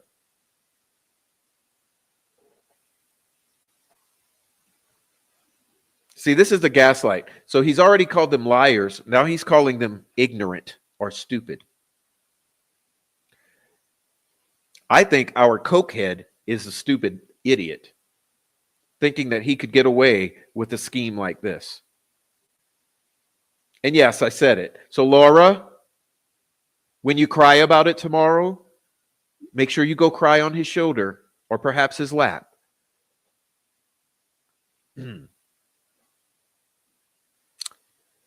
The defense was advised on March 4th, 2023, that the state witnesses specializing in geofencing data would be, okay, pay attention here. I'm sorry. I got a little emotional. I got sidetracked. The state witnesses specializing in geofencing data would be ISP First Sergeant Christopher Cecil, FBI Agent Kevin Horan, and or ISP Sergeant Pete Glagoza. However, the defense filed their 3rd motion for Frank's hearing based on newly discovered evidence that was available during the first discovery disclosure in October 2023 and the second discovery disclosure after counsel was reinstated. The state witness for geofencing data interpretations would testify that AT&T collects data from devices to include geolocation data. Well, we just read, okay, I just educated you all on AT&T specifics regarding the cell data. So let's continue here. AT&T geolocation data information is gathered from 3 sources: GPS first, known Wi-Fi triangulation location seconds, and cell sites or timing advance, which occurs when a signal is sent from the cell tower to the device and back to the tower. GPS, if received, can be very good with an estimated accuracy of range of 3 to 15 meters. I would say so. Wi-Fi or triangulation estimated ranges vary between 15 and 100 meters. Yeah. And cell sites or timing advance can range up to several thousand meters. Yeah. The cell sites or timing advance is inaccurate because the geofencing data estimates where the phone is based on how long it takes the signal to go from the tower to the cell phone and back again. This means that the device can be 3 to 15 meters from the pinpoint on the map to several thousand meters. Oh, you see, there's the gaslight. That's the convolution. That's the convoluted spin. You notice, I've noticed McClellan does this a lot. He puts the spin in the final sentence. So he stated accurate, spin. Okay, so there's the spin. This means the device accuracy can be from 3 meters to several thousand. No, sir. No. This means that the GPS data will be very, very accurate. The GPS data will put you in easy eye shot. So if we have GPS data of 3 phones at the crime scene or under the bridge at the time these murders are allegedly taking place, we have accurate data. To say that that is a variable anywhere from 3 meters to several thousand meters is trying to confuse the court, trying to confuse the public. When interpreting geolocation data, you can only consider that the device is somewhere in or near the estimated range.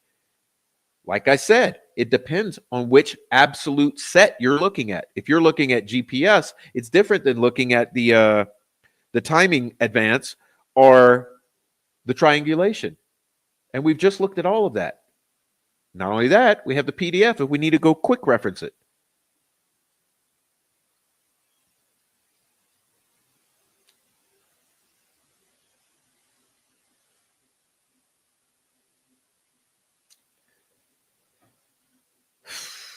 I'm going to skip ahead a bit.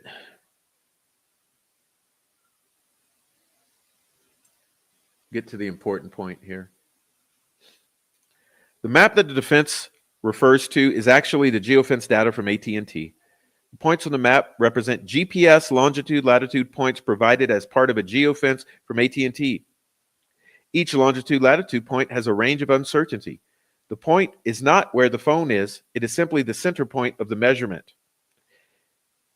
which means 3 to 15 meters from each center point. Dick wad.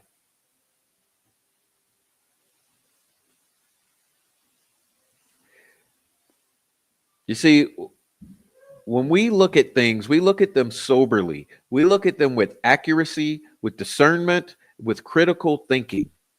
Okay, so if we're looking at specific GPS pinpoints, we're looking at a handful of meters range. Okay, if we're looking at the timing data, then we're looking at a further range. And if we're looking at the triangulation, we're looking at different. We know that there's a distinction to be made. We're not convoluting or spinning or twisting or confusing the three.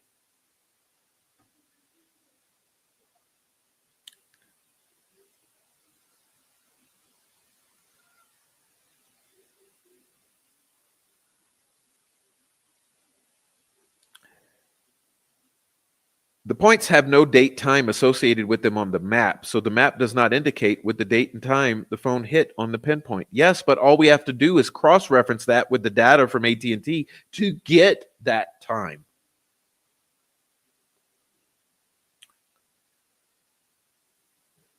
The defense's conclusion that 3 devices were found in or near the murder scene location at the time of the murders and what geofencing data means is an inaccurate evaluation or interpretation that is not supported by an analysis by someone with specialized training or knowledge of the geofencing data. The defense's conclusion fails to consider that the estimated range of those devices in the AT&T records or how the pinpoint data was collected. Further, although the phones may have a pinpoint on the map that is in or in the area of the crime scene, the actual phone could be several thousand meters away. No, once again, you're spinning it.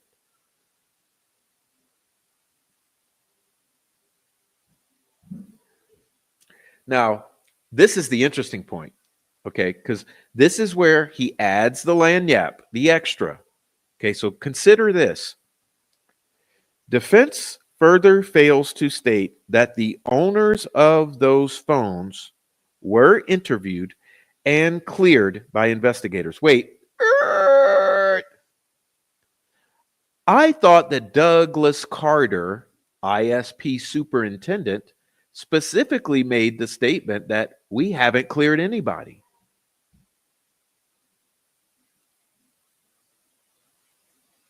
So, McClelland, who's correct?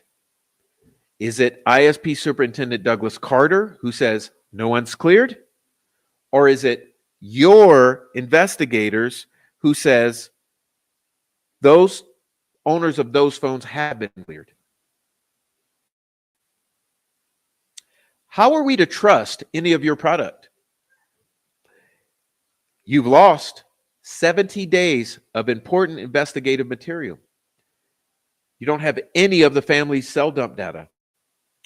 You didn't test for any male DNA. Any female DNA on those bodies. You didn't even test the hair in the dead victim's hand until forced to do so at the very last minute when trial was starting. You didn't ever care about female perpetrators. You didn't ever test for female perpetrators. You never looked at the family. So you never looked at females. You never looked at DNA of anyone other than the males who you wanted to target. You have unknown male DNA. You have unknown female DNA. You have hairs. You have multiple hairs that you've never tested. And we're supposed to believe that all of that makes you credible and that there should be a level of trust coming that you're afforded.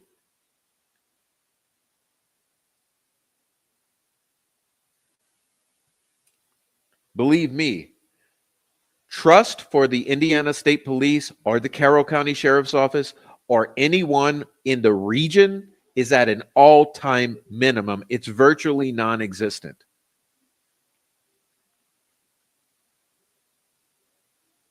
There's only a modicum of trust for the FBI at this point.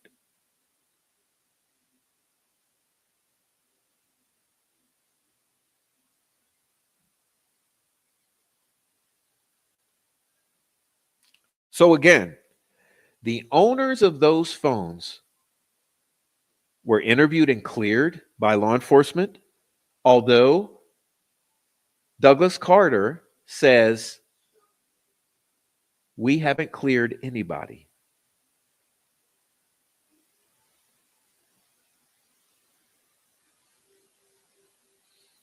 The defense should be required to provide reliable statements. Well, I think it does. I think it does. I think it does.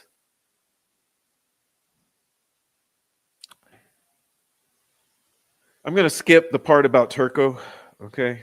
I can't handle too much more reading tonight, but there's a lot more to come. So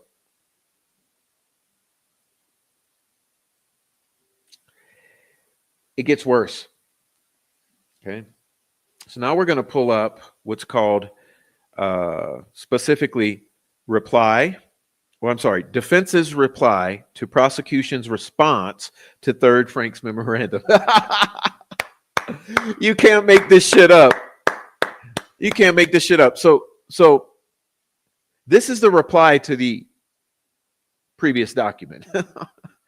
It's like we're spinning in circles because of the gaslighting and lying and straight up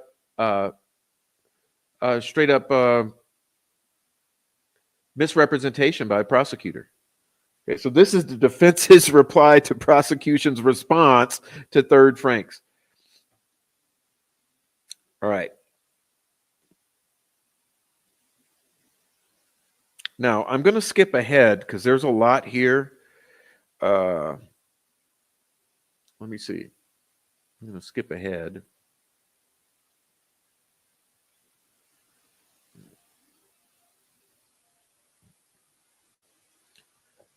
Pardon me. Okay.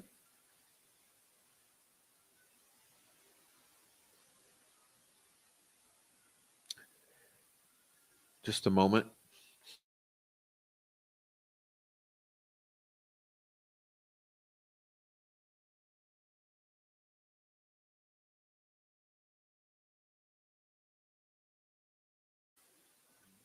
Okay, I'm just going to read some of this because it's good. The defense would not expect Tony Liggett or any law enforcement officer to voluntarily admit that he either intentionally provided false information or omitted information with reckless disregard of the truth. Good point. Yeah, of course they wouldn't admit it. Even Douglas Carter wouldn't admit it. See, here's the problem. Thin blue line. Thin blue line is your problem. Because Tony Liggett is not likely to freely admit that he provided false information or omitted information with reckless disregard of the truth in order to prevail at this preliminary stage, the defense has provided evidence in Franks 1, 2, 3, and 4, and throughout the investigation, and even after charges were filed, that law enforcement has provided false information and attempted to conceal information.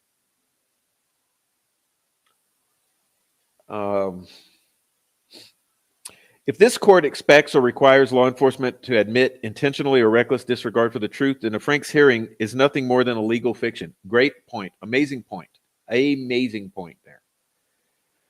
In providing evidence of law enforcement and prosecution attempts to conceal evidence throughout the case, the defense is providing the court with the opportunity to reach the logical conclusion that if law enforcement and the state of Indiana has attempted to conceal information in 2023, then it's reasonable to conclude that law enforcement also concealed evidence or provided false information intentionally or with reckless disregard of the truth in 2022. And that's what I'm saying. Trust is at a minimum. It's virtually non-existent. Okay.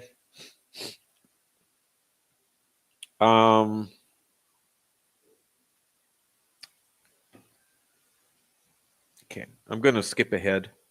Well, let me finish this, actually. The defense has provided evidence that throughout the history of this case, but particularly in 2023, law enforcement and the prosecution have presented false information and attempted to conceal evidence. Again, the purpose of providing said evidence is to provide the court the ability to question law enforcement's intentional or reckless disregard of the truth in 2023. That would cause the court to believe law enforcement would have acted similarly in 2022, especially when it's all the same individuals. Remember, law enforcement is a generic term. What's specific are the people. The people are the same. The people are the same. The people are the same. The people of law enforcement are people. They can't hide behind the LE, the uppercase L, the uppercase E. If we just call it that, we're ignoring the fact that we're talking about specific people. And those specific people in 2023 are the same specific people who were there in 2022.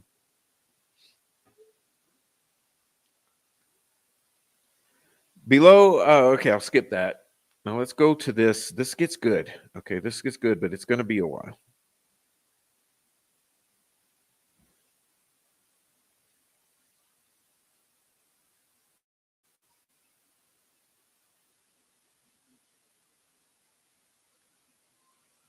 All right.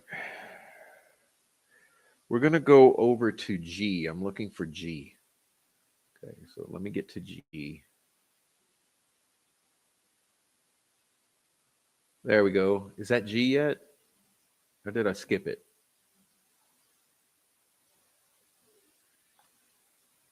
That's A, B, E, D, F. Okay, G's next. There we go, G. Included in this discovery, which was received nearly 10 months late, was Liberty's phone dump. including the famous Down the Hill video.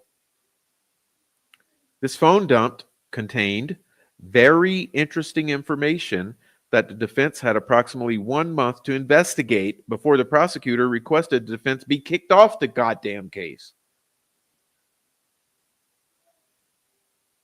The defense should have had this key piece of evidence. Yeah, don't you think one of the first things the defense should have received was the original video from Libby's phone? Don't you think? On or about October 6, 2023, the defense received geofencing evidence. The prosecutor requested the defense kicked off the case only days after it received this evidence. Oh, yeah. Oh, yeah. We're going to get into that obstruction of justice later, too. After the Indiana Supreme Court reinstated the defense team, the defense team received the geofencing data in the form of charts and a map on about January 30th, 2024. Think how insane that is. When was Richard Allen arrested? Okay. When did the defense receive this? January of 2024. That's this year.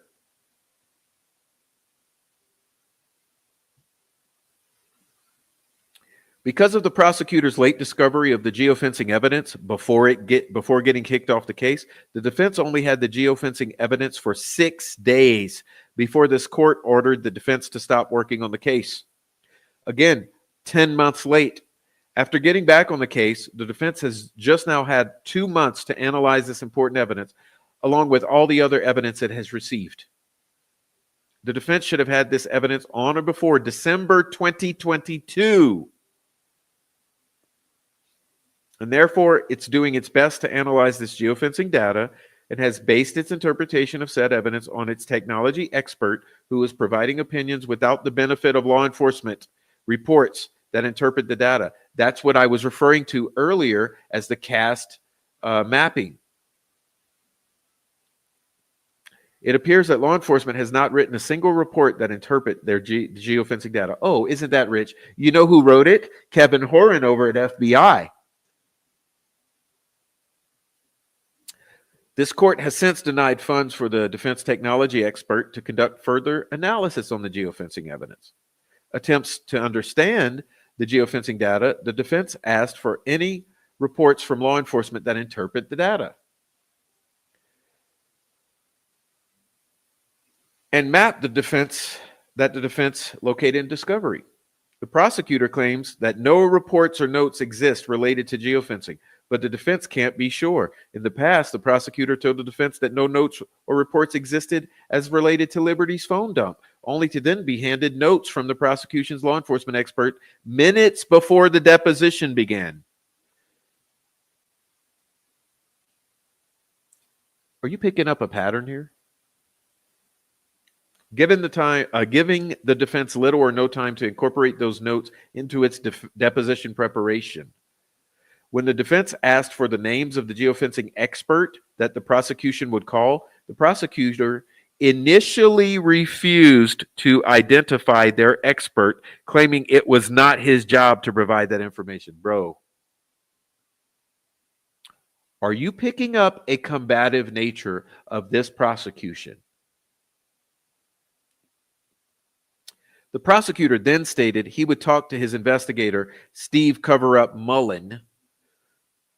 Then, rather than simply identify the law enforcement officer who analyzed the geofencing evidence, the prosecutor provided the names of 4 possible experts, but refused to identify which one was their geofencing expert that had actually analyzed the evidence.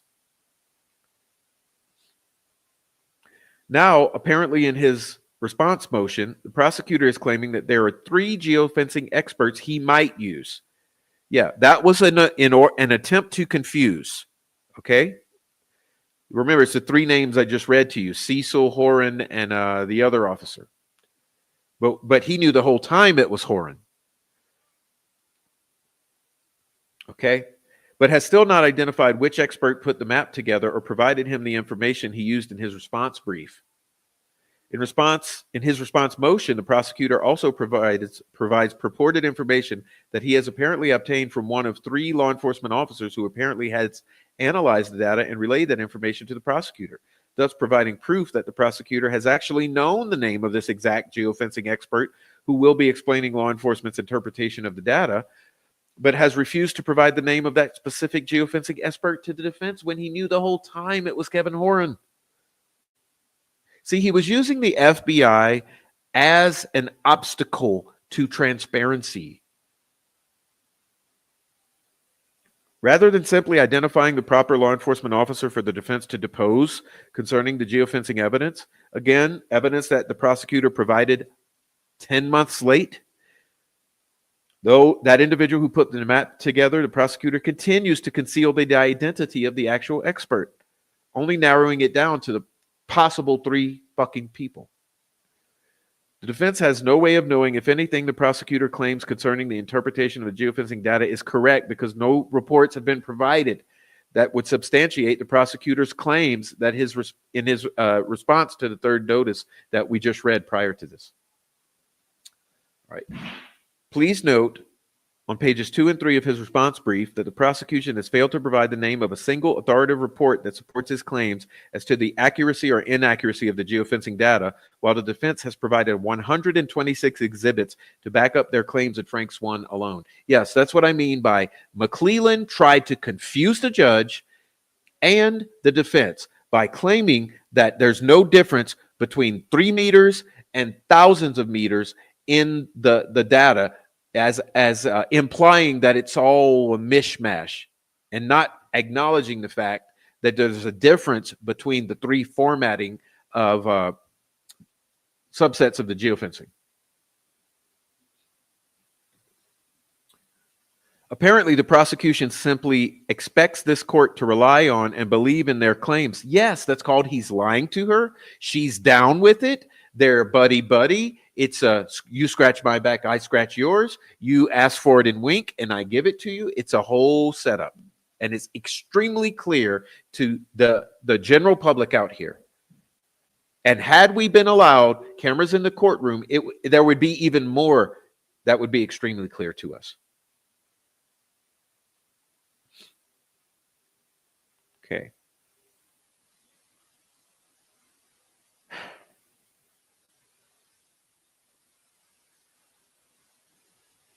Again, he provided not a single shred of proof whatsoever that his claims are true because they weren't true. Again, juxtapose this fact with the 126 exhibits, okay, to back up their claims throughout the 3 Frank's notices. Now there's a 4th. At this time, the state of Indiana has provided to the defense a map constructed by someone that shows 3 phones in the area where the bodies were found, moving in and around the crime scene at the time that the murders would have been taking place according to the state's timeline. Someone took the time to take that data and construct a map using the CAST system,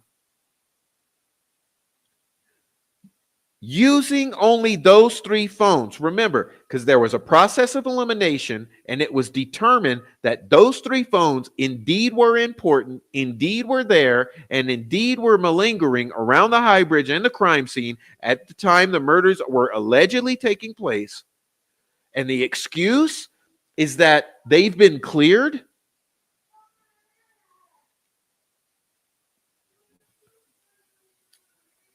For some reason, the author of that map only focused on 3 phones.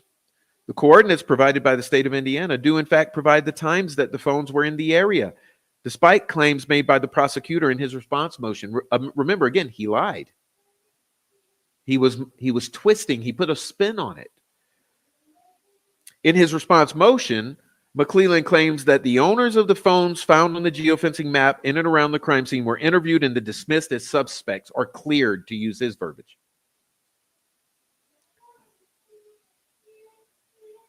The defense has requested the state of Indiana to provide any report, video, or document memorializing any of those interviews of those persons whose phones were found on the map. The state of Indiana has not provided the information or indicated where such information may be found in the discovery. How about a statement from the investigators as to why they're allegedly cleared? And how about an excuse from Douglas Carter as to why he says no one's been cleared? No, but that's too much to ask for. It's only someone's life at stake here. Until the defense can depose the correct geofencing expert and analyze the geofencing expert's reports, the defense can only base its conclusions on what the state of Indiana has provided to the defense thus far. The defense has made it very clear in its third Frank's notice that it did not have any reports or information that contradicted its belief that the 3 phones were in the area of the murders, but that the defense could be convinced otherwise once the prosecution provided more information on the name of its geofencing expert, and then to depose that expert and get some clarity or some clarifying reports and some actual clarity on why you say that something that's apparently potentially important has zero importance. Additionally, because the defense has no further funds for an expert, blah, blah, blah, blah, blah, geofencing is very complicated. It's a complicated discipline and requires experts to train the attorneys so that they can ask good probing questions that will then help the lawyers and jury understand better the geofencing evidence.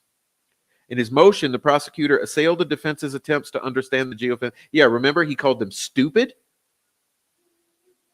and he called them liars with nice legal words. The defense freely admits that they are lawyers and not geofencing experts, and furthermore, wish that they had accessibility to experts like the prosecution that could be called at no cost and consulted with on a moment's notice.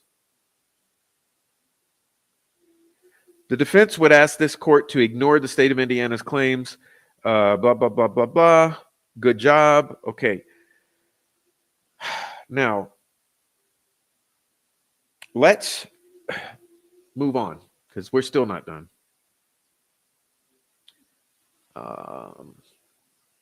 Where do we go next? Okay, I'm telling you where we go next. Let's see. Okay,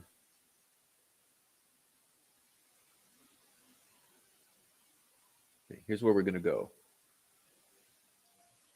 Okay, pardon me for a moment. This is Christopher Cecil's testimony at the hearing on the motion in limine, okay, on August 1st.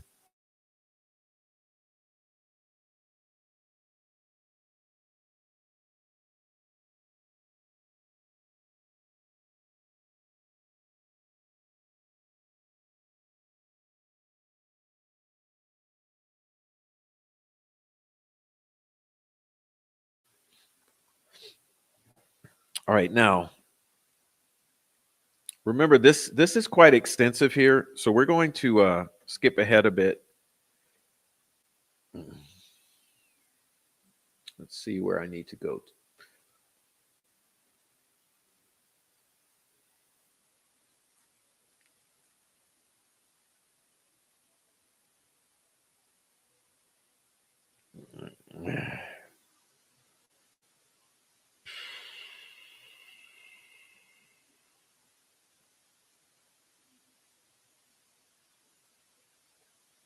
We're going to go to page 6. Okay, page 6.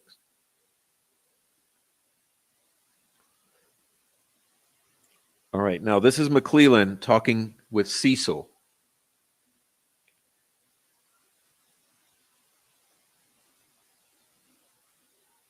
First Sergeant Cecil. Okay, now this is in reference to the victim's phone. Can you take a look at the report and tell me the time when the video started on the high bridge? Video starts February 13th, 2017 at 14:13:51 or 2:13:51 p.m. And was there a location or GPS location associated with that video? So when the video initially starts, the GPS geolocates kind of over near the DELPHI High School. But then within a matter of seconds, it comes back to the Monon Trail.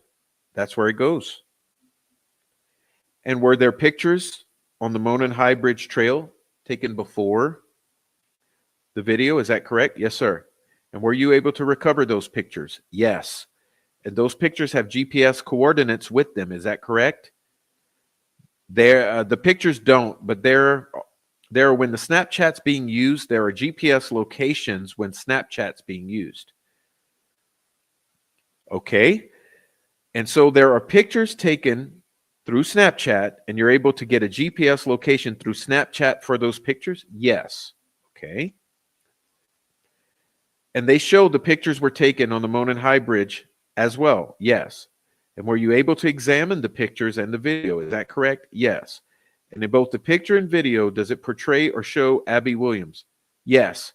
Is she wearing the same clothing? Yes. And so you're confident the video is taken at the same time and location as the picture? Yes. And again, give me the time of the video. So the time is 2:13:51 p.m. on February 13th. And when does it end? It ends 43 seconds later. Okay, let's stop. Already, there are glitches in this story he's telling. But we're going to get further into it. But just be aware, the glitches are already starting. Okay, let's see. Were you able to track the movement on the phone after that? Correct. And that is through internal functioning or through internal GPS of the phone? Well, it has to do with Apple Health data. Okay. And you're able to track that, the movement of phone, right? Right. So I'm not tracking GPS. I don't know where that phone went. I'm tracking movements. Yes. At some point, does the phone stop moving? Yes. When is that? The phone stops moving the same date, February 13th, 2017 at 14:32, 2:32 p.m. And through your analysis, have you been able to tell, did the phone move after that? No, it did not. Okay, so be aware, we're putting a pin here. 2:32 p.m., his claim is that the phone does not move after 2:32 p.m. Got it? Do you know how long did the phone stay on? My understanding for my examination, I'm currently still in the process on, it stayed on until sometime after 4:30 in the morning. Well, that's another glitch. Okay, another lie. Okay, we'll clear that too. All right. And so from 2:32 p.m. until 4:30 a.m. on February 14th, the phone never moved? Correct. That's the claim. Okay, that's the claim. And do you know where the phone was ultimately found? My understanding, it was found underneath one of the girls. Okay. Now,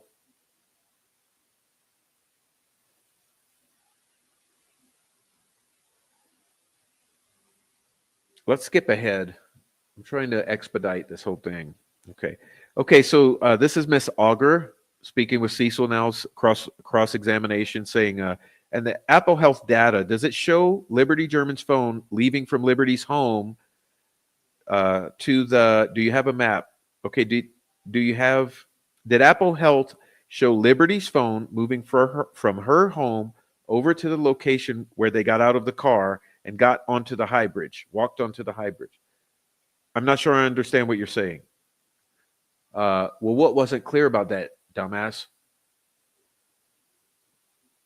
You said the cell phone tracks movements, correct? Correct. And it shows movement when people walk. Yes. It doesn't necessarily show movement if you're in a vehicle traveling down the road, correct? The only way it could is if for some reason it would detect a movement as if you went over a bump, right? Okay, so it doesn't show any movement of LG's phone leaving from her home to the trail that day when they were in the vehicle, correct? And you're referring to the Apple Health data? Correct. Yes. No, it doesn't. Pardon? It does not. The Apple Health data does not show the phone leaving from Liberty's home going to the trail. Okay. Are you familiar with the area around the south end of the Monon High Bridge? No, ma'am, I've never been there. I only know what I've seen on the news reports. Even Prof has been there, ladies and gentlemen. And I'm not Indiana State Police. And I'm not testifying in a trial of a double murder of 2 little girls. And I'm not an alleged expert of how this phone is behaving.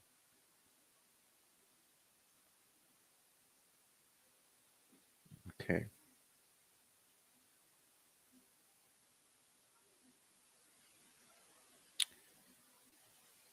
Are you aware that between the south end of Monon High Bridge and the location where the bodies were found, there is an access road? I did not know that. Some expert.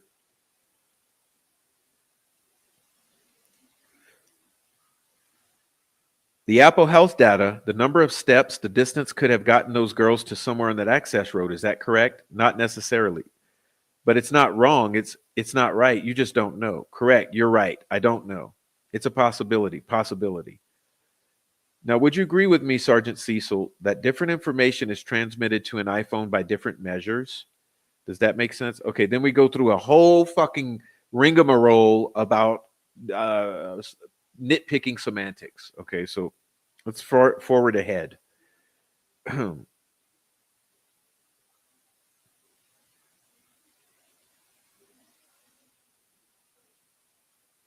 So there's all kind of bullshittery that goes on.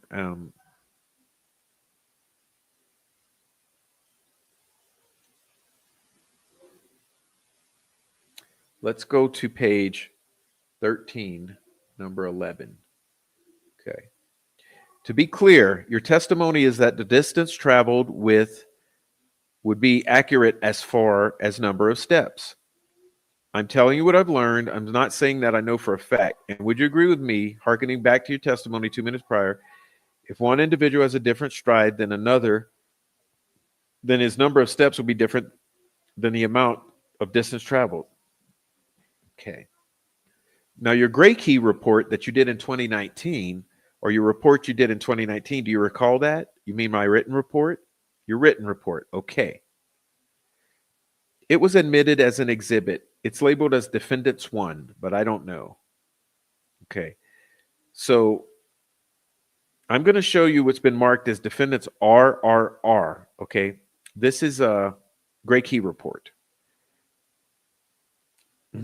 So this is my written report, my digital forensic report I wrote back in 2019. Okay. And you paid a lot of attention to that given the fact this is a double homicide, right? Yes. I'm sure you've given attention to everything you do. Yes. And if you could, look at page 10, the last line. Yes, ma'am. Well, I want to back up to the middle of the page first. There's an all caps. It says LG. There's a little notation there. I don't know what it is. 38A158. Do you see that? Yeah. The LG tilde 38A. Yes, ma'am. Thank you. Tilde. Okay. It's a picture of the Monon High Bridge, and it's a picture that was uploaded to Snapchat. And the picture is like if somebody would be standing in front getting ready to walk across it. Yeah, it's called the empty bridge photo. That is a piece of bullshit staged evidence. Uh-oh, I'm getting mad. Let me calm down.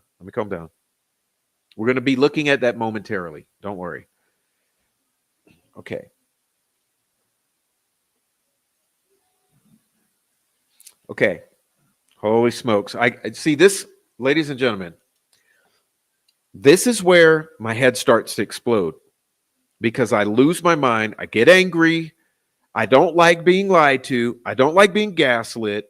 And when you get into this specific area right here, it makes tempers flare. It makes the head explode. It makes the anxiety go up, the blood pressure go up, the cortisol. It makes the disgust. It makes the wanting to punch someone in the face. It makes everything like just twist up inside my body. Okay.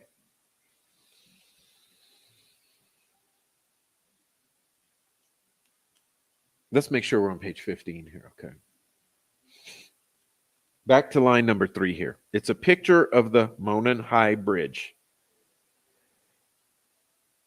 And it's a picture that was uploaded to Snapchat. And the picture is like just like somebody would be standing like in front, like you're getting ready to walk across it. Okay? Are you understanding? So this is not the picture of an empty bridge that you've just crossed. This is the picture of the empty bridge that no one even crossed yet, like you're about to cross.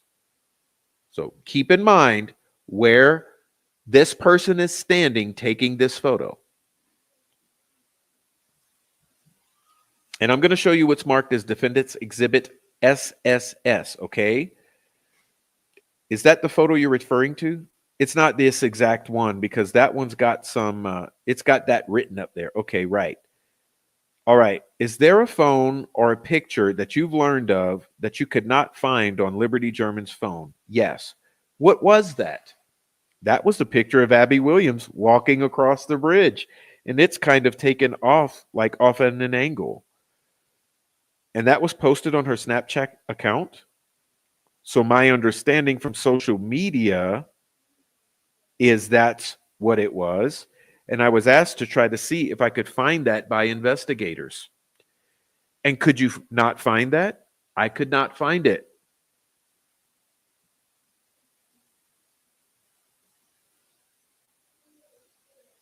I want to stop there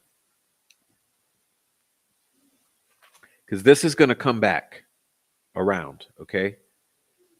In other words, what he's saying is that he could find the photo taken of the empty bridge before you even cross it with a GPS tag from Snapchat proving time, place, account.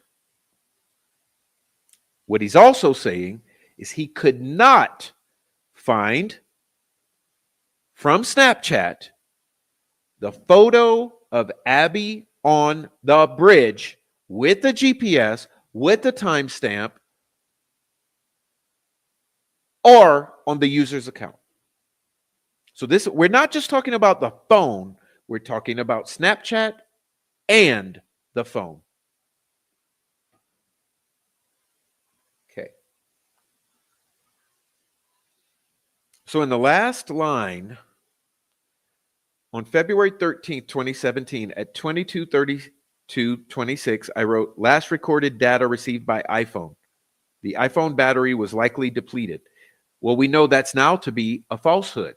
Okay, we know that to be a falsehood because now we know that the phone turned back on at 4:33, which means the battery was not depleted. Okay, so he's assuming in his report, he's speculating that the battery had been depleted. Let's keep on.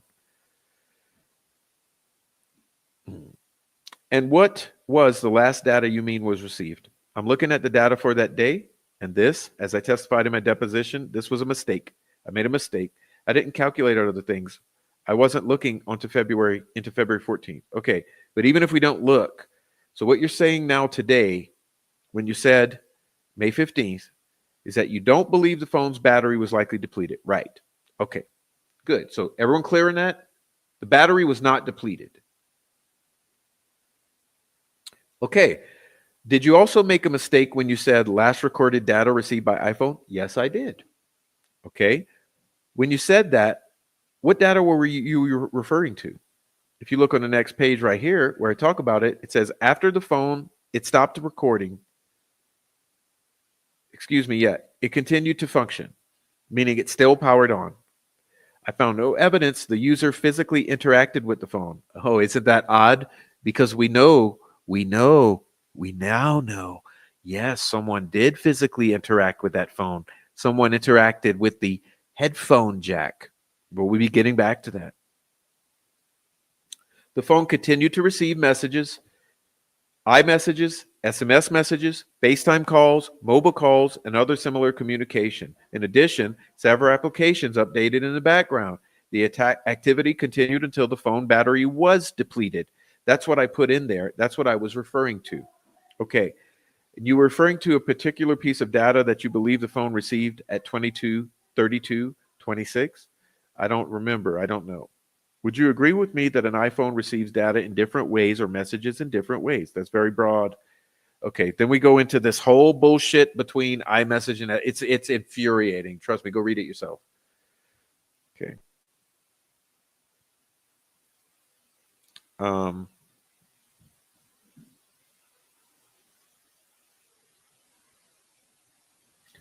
Next page.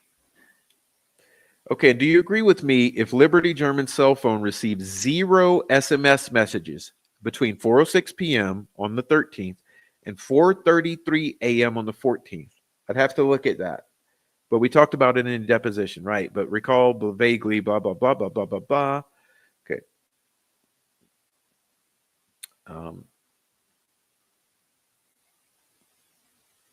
Okay. Can you tell me how many SMS messages did the phone receive between 4:06 p.m. on the 13th and 4:33 a.m. on the 14th?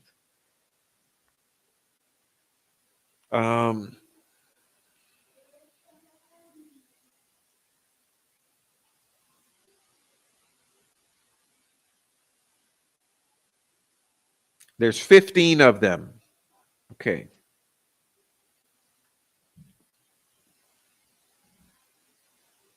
Now,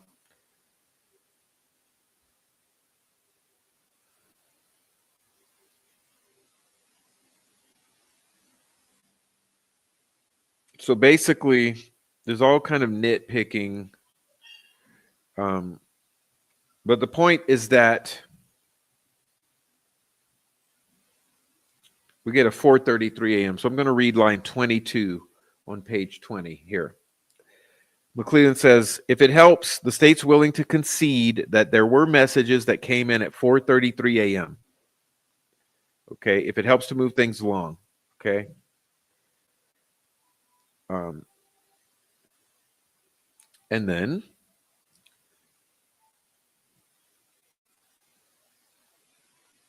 Miss Auger says, I think the number is important, Your Honor. Okay. So I'm looking at this with Magnet, okay, and then there's one call that is that Magnet has not parsed. I'm looking at it with Celebrite, okay, and can you show which one that is? It's number 3 when it says, I think it says Becky Patty Marchand. For some reason, that entry is not here. Again, this is the reason why you got to use multiple forensic tools, because they put everything together. I've only got one of them open right now. Celebrite takes a bit to load on my computer. Magnet's pretty fast, so I'm trying to be efficient here for the court. But those ones are fine. We're here. Okay. So if we look at Defendant's Exhibit TTT, that shows 15 SMS messages on Liberty German's phone. But you're saying you think that the number 3 didn't go through for some reason, the one titled Becky Patty Marchand. And in fact, that box is blank, and it says, what does it say there? Unknown? So what I'm saying is Celebrite may have parsed it again. You're going off something I didn't do, but actually when I'm looking at it with a completely different separate tool, it's not showing it here. So I would have had to pull up Celebrite and compare it to see if Celebrite parsed it. How about this? Can we agree, First Sergeant Cecil, that Liberty German's phone received at least 14 SMS messages at 4:33 a.m.? Yes. Okay. And do you agree with all of the 4:33 SMS text messages at the top of the page, other than perhaps line number 3? You agree that Liberty German's phone received all of the text messages that this document shows, other than perhaps the one on line number 3, Becky Patty Marchand? Yeah. I'd have to do more analysis. Okay, thank you. Now, what was the last SMS message received by Liberty German's phone on February 13th, 2017? From what Magnet is showing is that on February 13th, 2017, at 22:48:22 or 10:48:22 p.m. was the last SMS message. Okay. Would you agree with me that Defendant's Exhibit TTT does not show that SMS message? Okay.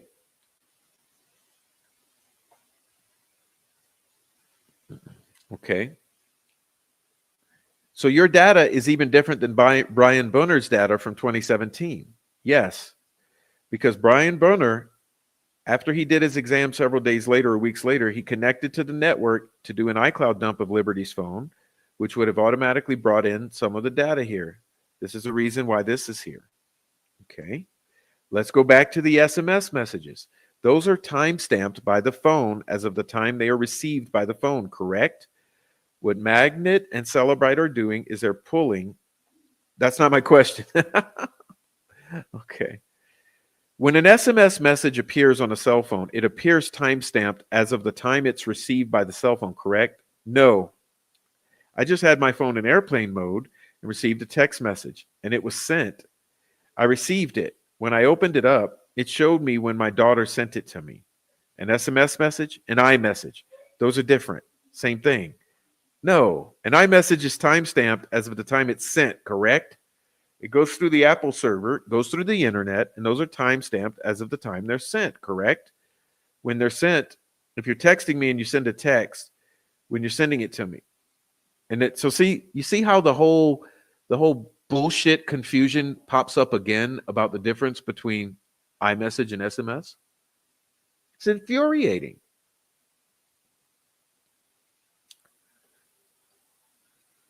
All right. So let's move to this line number 6. The relevance is First Sergeant's going to get there in his deposition. It's in there. An SMS message is timestamped as of the time it's received by the phone, and an iMessage is timestamped as of the time it's sent by the other phone. And so the relevance is, even though people were sending Liberty's text SMS messages, she didn't receive those until 4:33 in the morning, meaning her phone is not connected to a tower between 5:44 and 4:33 a.m. Okay. So the relevance is something changed at 4:33 in the morning to make that cell phone connect with the tower. Okay, then the judge gets combative, and then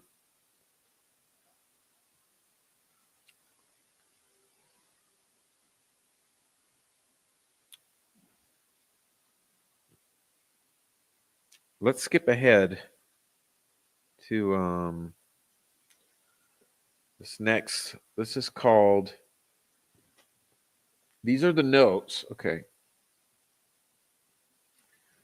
These here are the notes from trial. Okay, so what you were just listening to, remember that was August 1st in the hearing on the motion in limine. Okay. Okay. So now we're going to get to the trial here. Let's.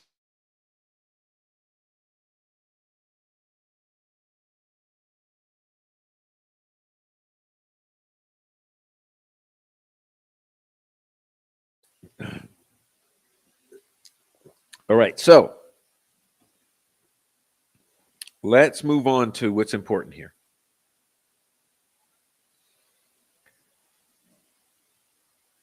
You guys are going to love it if you haven't already heard it. Many of you have, because we've covered this. I mean, we've already done this. Okay. But we'll do it again. Apple Health. Now pay attention.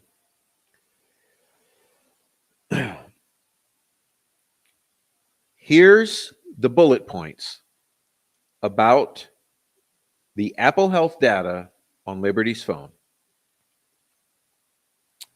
From 1:30 p.m. to 2:08 p.m., 1,682 steps. Okay. Reset that button in your mind. I know it's been a lot we're going through. So hit the reset. All right, here's where we are. The approximate time when all of this is starting at the trails. You got it? Okay, good. Got it. Approximate time everything's starting. Bingo. From about 1:30 to 2:08, Liberty's phone moves 1,682 steps. Okay. Then between 2:08 and 2:18, it travels 414.38 meters.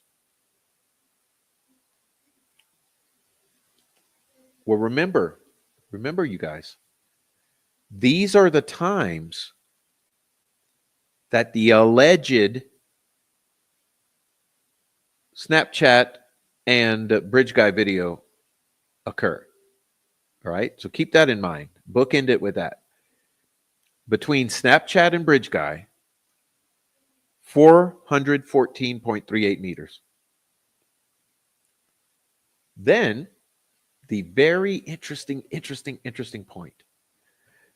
From 231 to 232, a movement equivalent to 2 flights of stairs elevation change, and boom, phone stops moving permanently. 2:32 p.m. was the last record of movement of the phone.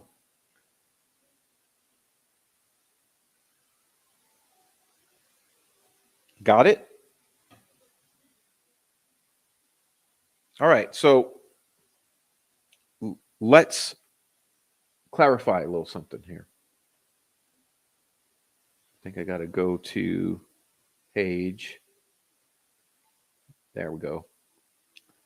Middle of the page here. At 1:38 p.m., remember this is the same point approximately when the other motion, according to Apple Health data. According to GrayKey, at 1:38, there's a phone call made while the phone is charging and Snapchat being used. 1:41 p.m., Snapchat picture posted.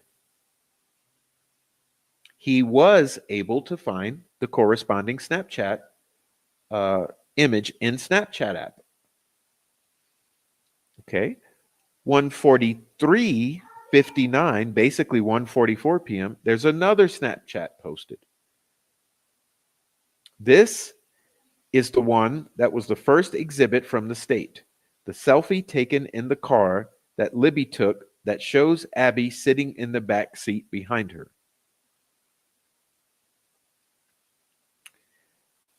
Have you guys sensed a conflict yet? Let's go back to this.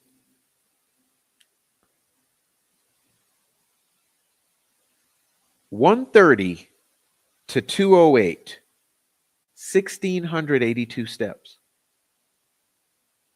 You get it? 1:30, 2:08, 1,682 steps. So how in the world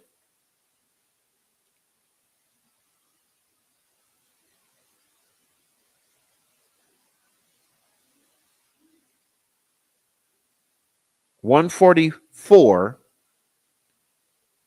selfie in car, Abby in back seat? Okay, you get it? So are you telling me that from 1:44, 1:45 at a minimum? Okay, so say 1:45 to 2:08, there's 1,682 steps?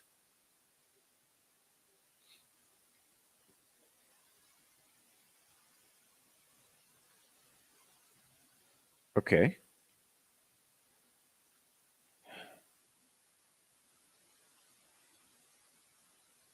Are we back on this page yet? Yes. Okay.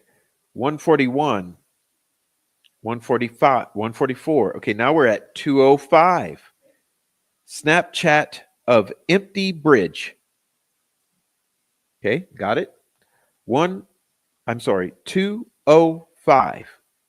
Snapchat of empty bridge. Remember, this is predicated by 1,682 steps. Okay, so you got empty Snapchat. Pew. Right before that, 1,682 steps in a short period of time. Okay. Now, 2:07, last time phone is unlocked. Okay, 2:07. Remember, between 2:08 and 2:18, there's 10 minutes of 414.38 meters.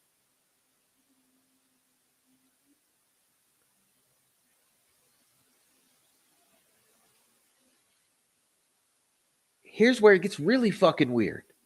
Really fucking weird.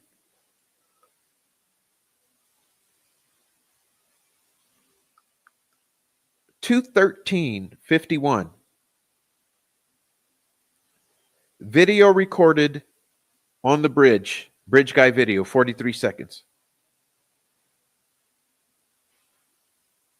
2:14, unsuccessful biometric unlock.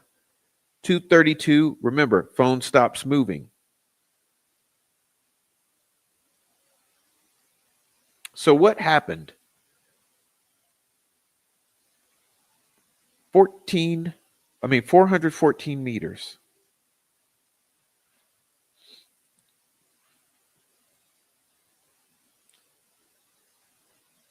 Now, no movement recorded after that 2:32. And oddly enough, at 10:32,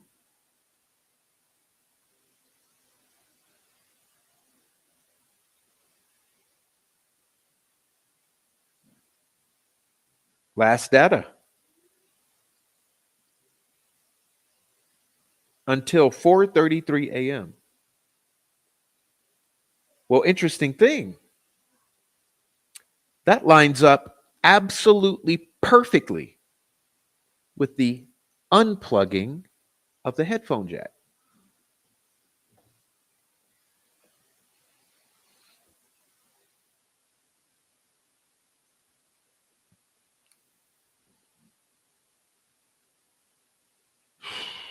So let's move on to another page. I want you to hear some tidbits from Mr. Cecil. Let's see.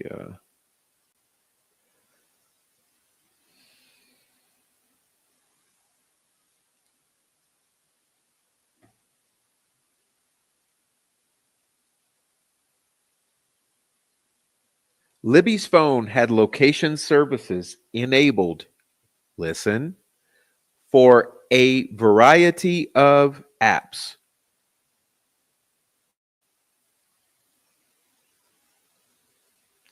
Camera, Maps, Snapchat, App Store, Siri had location services enabled. It was permanently on for weather app.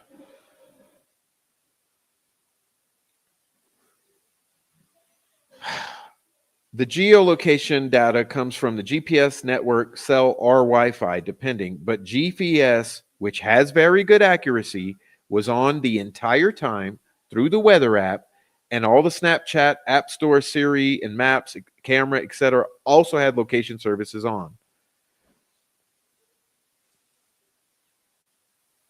All right. Cecil says the GPS location is accurate to within 30 meters. Now, doesn't that go against everything McClellan was gaslighting about thousands of meters? Okay, so maximal inaccuracy range, 30 meters. More like 15, 10, 3, 2, 1. All right. Libby had location turned on for Snapchat, meaning, yes, we got GPS data. There's also timestamps.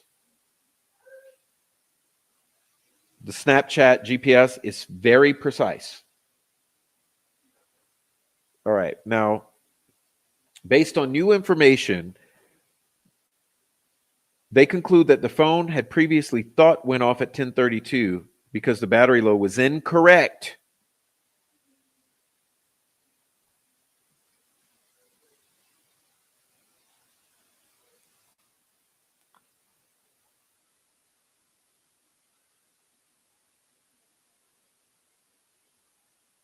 Okay. At 4:33 a.m., approximately 15 to 20 text messages come in.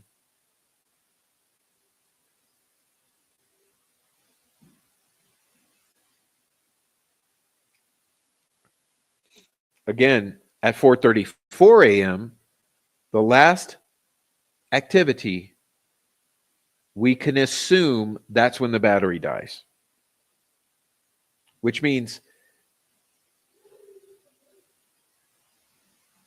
something weird happened.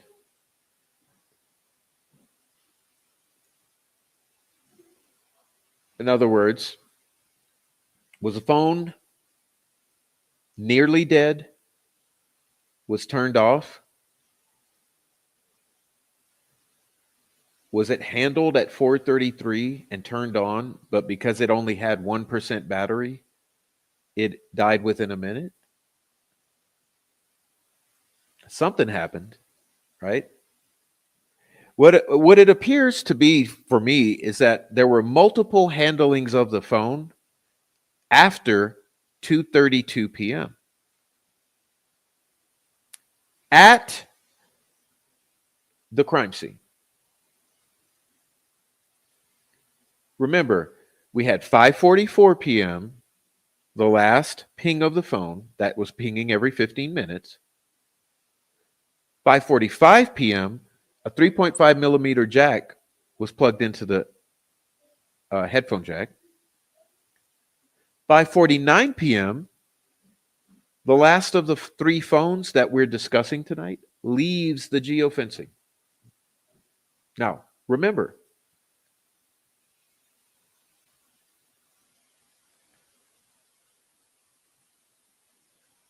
(5:44 p.m.) last ping, which means something happens at that point. 5:45 p.m., activation of headphone jack. 5:49 p.m., last phone leaves. Last of the three phones.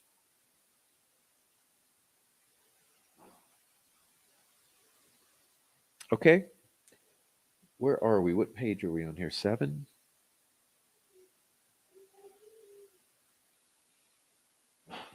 No one has an answer. That's the other kicker. Cecil doesn't have an answer. Herein doesn't have an answer. The other guy doesn't have an answer. The prosecutor has the gaslight answers.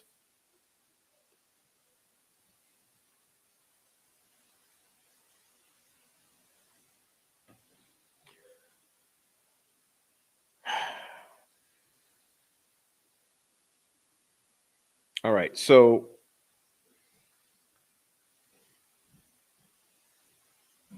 it gets better. Look at the bottom here. Apologize, this is small. You know I'm dealing with limited cheap-ass software, but it's called StreamYard. Okay, look at the bottom. He had a timeline for when the photo of Abby on the bridge was posted to Snapchat, but he was not able to find the picture on the phone. He didn't know why. Check this out. Top of the page here. Look at the top of the page. He found a picture on the internet of Abby on the bridge that had a timestamp that was the same or roughly the same as the timestamp that was showing in Knowledge C database for when that event had taken place. This is introduced as an exhibit, which means it's going into appeal, motherfuckers. The photo of Abby on the bridge that he found on the internet is now going to appeal. He clarified for the elevation change used for this program is one flight of stairs is probably equivalent to approximately 10 feet. Okay, so that means 2 flights is 20 feet. So we're saying we're showing 2 flights or 20 feet of elevation change. Now, it's going to get better. Okay.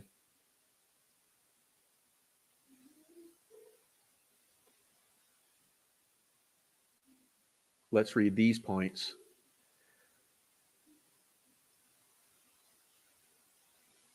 As for the one that's allegedly from 207, Abby on the bridge, you know, the one he found on the internet with a Photoshop timestamp. Let's get into that. Sorry.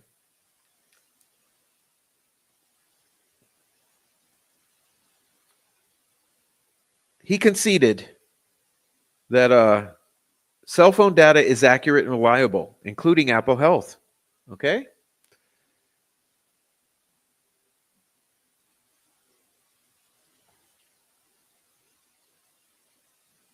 He conceded that he doesn't know why at 4:33 a.m. the SMS came through, the 15 messages. All right.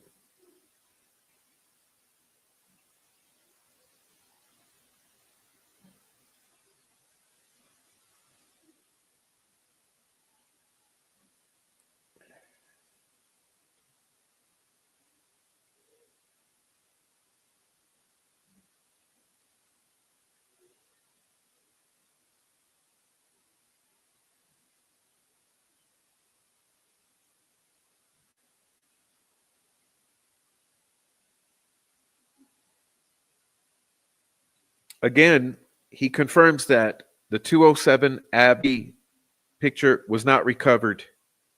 He didn't have an answer for why. Miss Auger suggested perhaps Snapchat can be accessed from another device.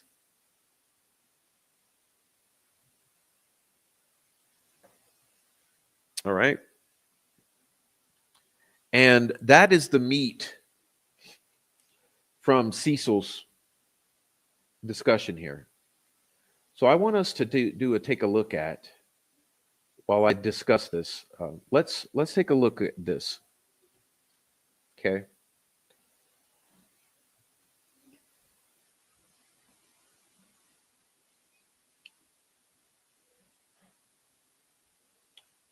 Matter of fact, let me back this up a bit.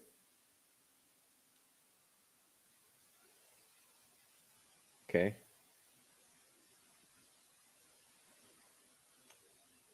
What are we looking at here? What's this?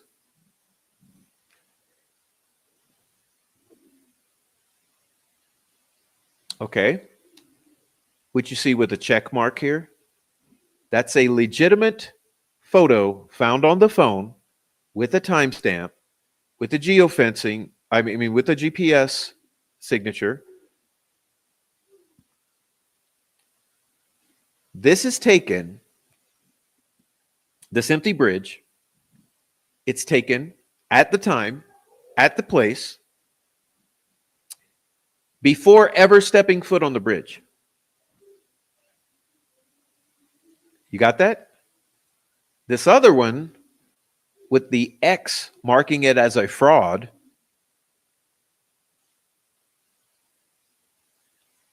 is not found on the phone,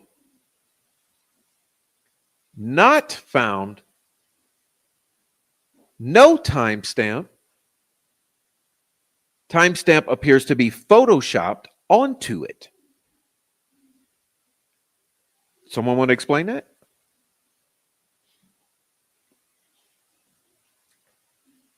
So, what we have now is a thought experiment.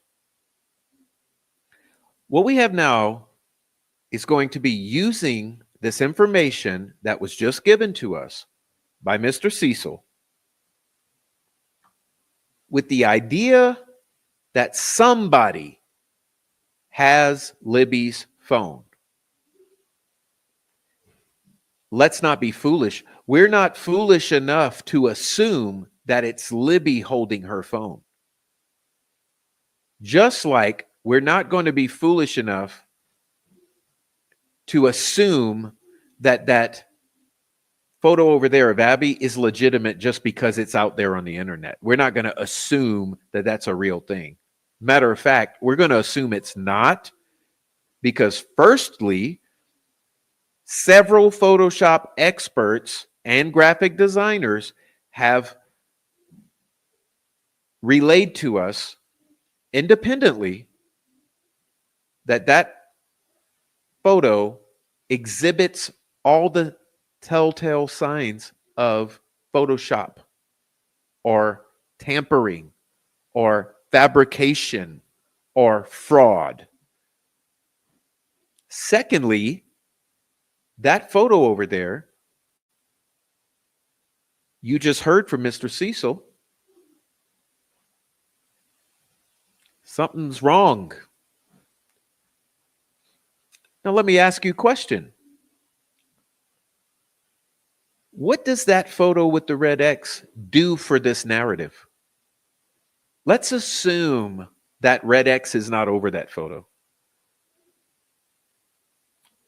Let's say that red X was not there, and let's say there was a check mark there. It was authentic. What would that photo do? Well, damn, it would establish a proof of life, would it not? It would say, hey, everyone, look, Abby's alive. Abby's wearing those clothes. Abby's on the bridge. Therefore, she must be with Libby. Libby must be taking that photo of her. That one photo with the red X would establish both girls' presence at that time, at that place. Now, unfortunately, it doesn't. It's an anomaly now. So now that we can't establish both girls' presence at that time in that place, we have to look back at this photo here with the check, which is a legitimate photo from the phone. And we have to ask ourselves, can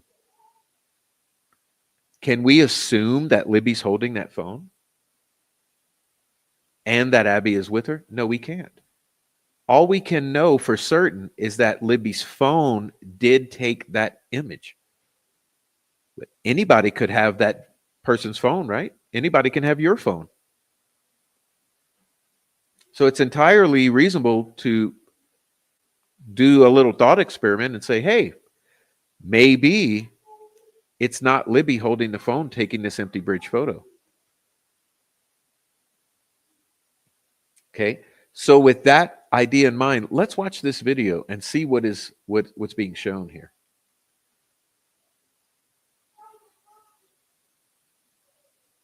Okay. Not on Libby's phone. Used for phone tracking. Okay. Well, here's what we know. There's a timestamp attached to that empty bridge photo. So we know the victim's phone is there. We know at what time it's there. The person in possession of Libby's phone approaches the threshold of the high bridge. There's the high bridge. That's the location. That's the person moving, approaching. There, the person has made it to the high bridge. Takes a picture of the empty bridge, whoever it is. Check. It really happened. But assuming we're going to make sense of the data from Mr. Cecil, let's do a little thought experiment.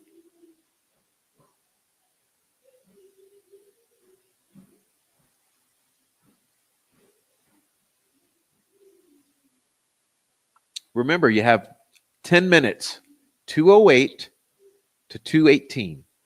Now look, the person's going to follow the green arrow and go off onto the trail.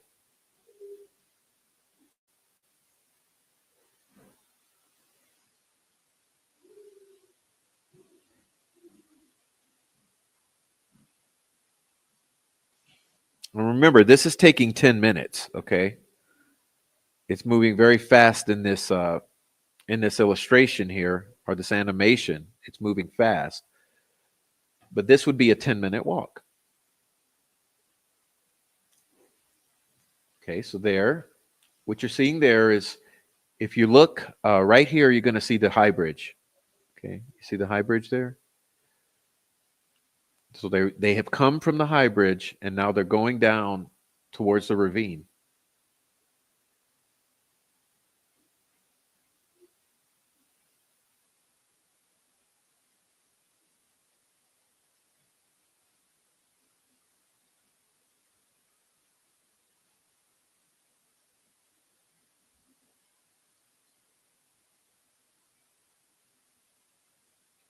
There's a ravine.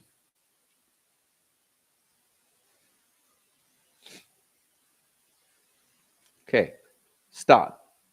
Now, what was said about 414 meters? You guys remember that yet? That from 208 to 218, 414 meters. Remember, let's put it another way.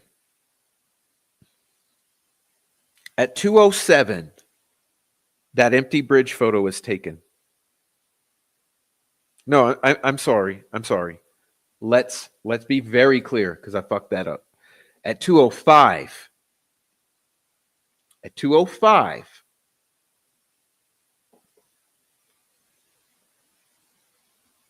remember 145 at a minimum, the 1600 steps have occurred. So then by 205, snaps the empty bridge, like was just shown.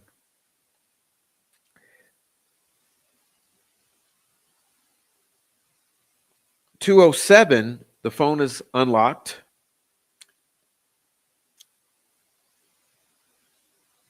While no upload is made. And then 208, the phone starts moving for 10 minutes. You get to 414 meters, and here we are.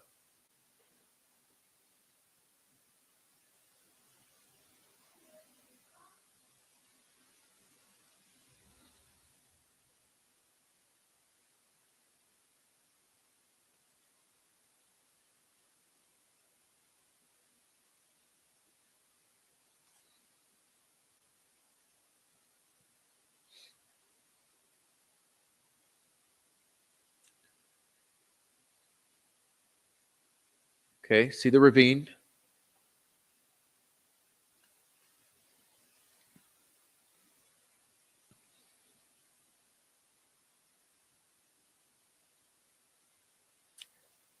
$20 elevation change.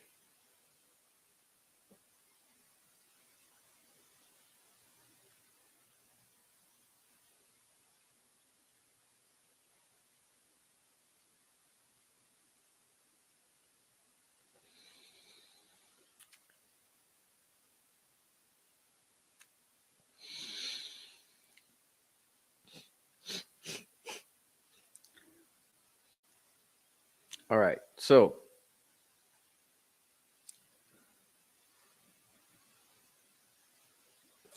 who the hell, who the hell knows what's going on with all of this data? Question.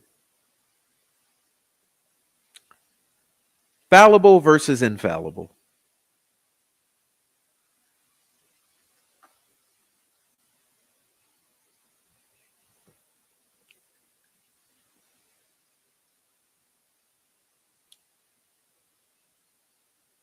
If that data is infallible, then it would be the interpretation of the data that has the potential of fallibility.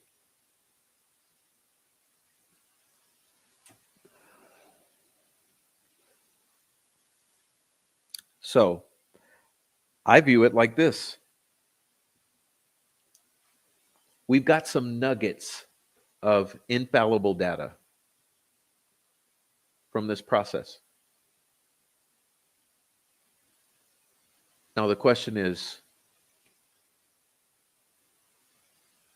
what more are we going to gain that is infallible in the next weeks, months, and years?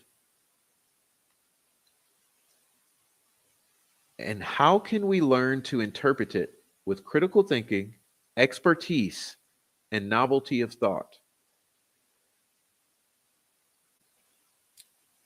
As I mentioned many times to people who've come in to my circle here, you see, they like to smear us, slander us, and discount us by calling us all sort of names in an attempt at ad hominem attacks, which are logical fallacies like conspiracy theorists, nutters, idiots, embarrassments. And that's fine. That's fine. Because what I tell everyone is, look, when you come into this, you have to you have to clear your mind.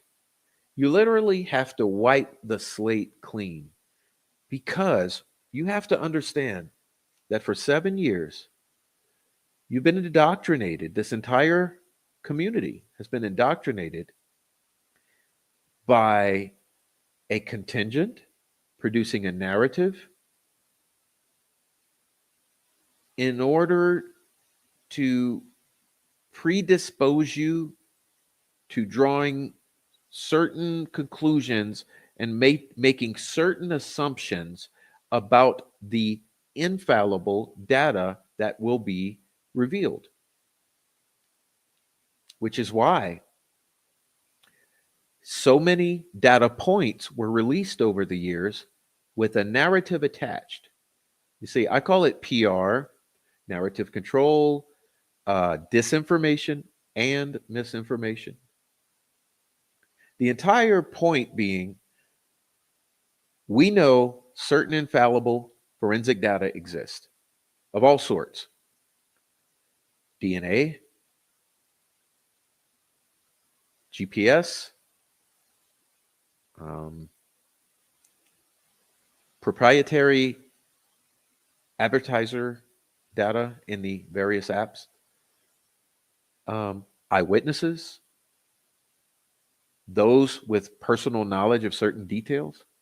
All of these points were known from the very beginning by these perpetrators. So the objective was, we have to take what is known by us and has the potential of being a damaging point that will surface in the future. And we have to attach a narrative to it right now. And gradually we drip these out. We seed.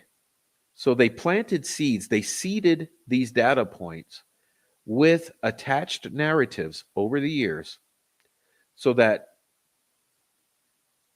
a movement would build, a sort of an infestation of the mind to cloud your thinking so that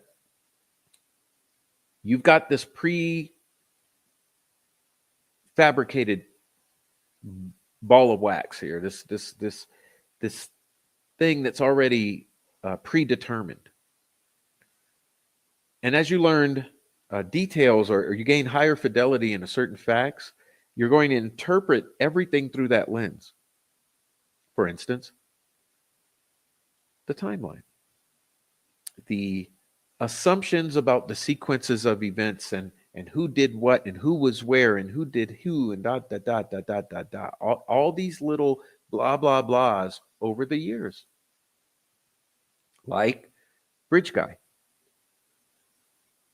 like lone wolf, like catfishing, like sexual assault, like following around down the hill, across the creek, down to that spot, like wore my sweaters. Every single point that's been implanted like a little virus or a little seed planted, it's already wrapped up with its own guardrails. So you come into the community, you're prejudiced by all of that when looking at these infallible details. Your interpretation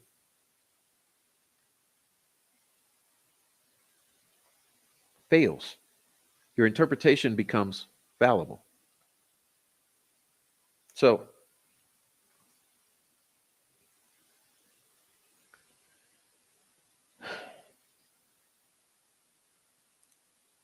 yeah, it's my suggestion.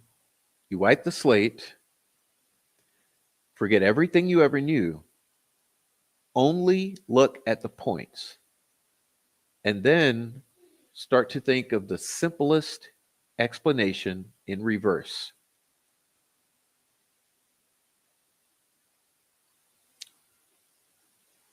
Like conflicts over who found the girls, which group, when, and where. 7 years of stories can only mean one thing.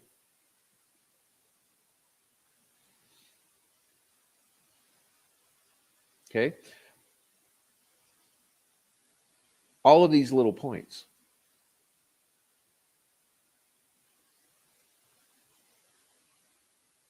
So,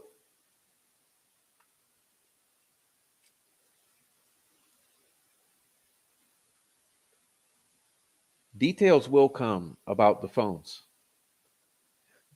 Not just the 3 phones, not just the 4 phones, not the 5, not the 11, not the 20.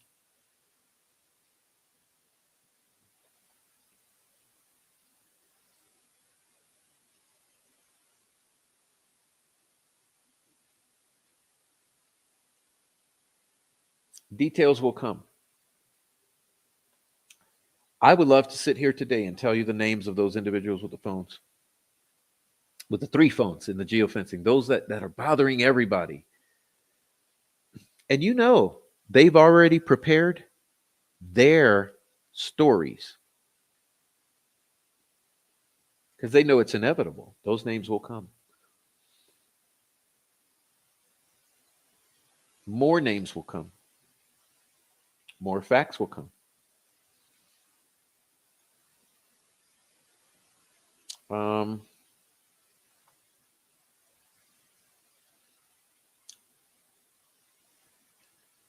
So we look at them and we interpret them and we try to understand what we're seeing.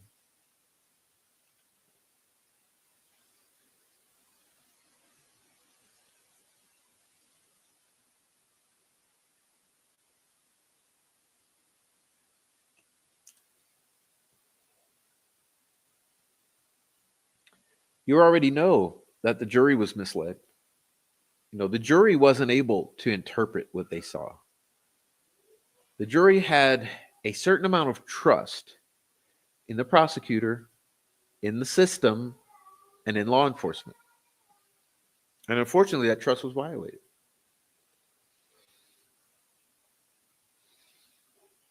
Perhaps they don't even understand the degree to which that bridge guy image was manipulated or created.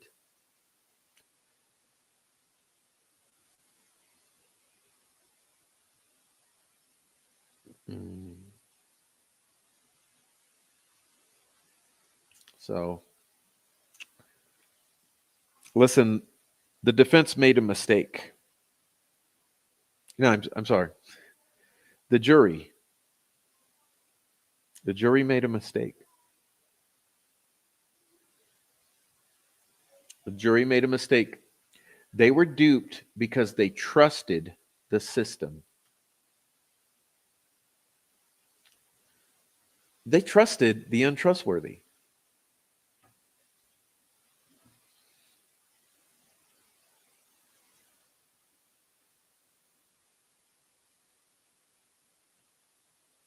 And it's a shame.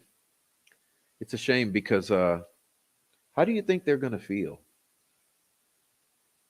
Not all of them, maybe not all of them.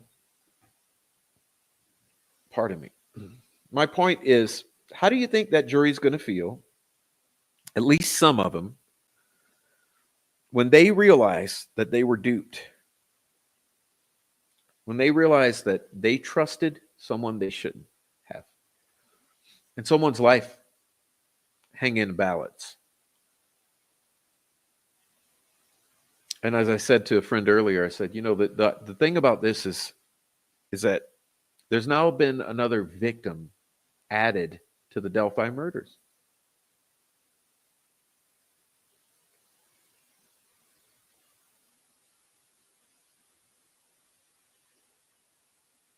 You know, say they were able to be shown a bridge guy that was a fabrication, an enhancement. They heard a voice, and they were told by an ISP officer that that voice belongs to Richard Allen, and that That uh, voice was an enhancement, a creation. And that officer gave an opinion that's not an expert opinion. It's not a medical opinion, and it's not a forensic opinion. It's a willy-nilly opinion. He just threw on out there, and it was allowed.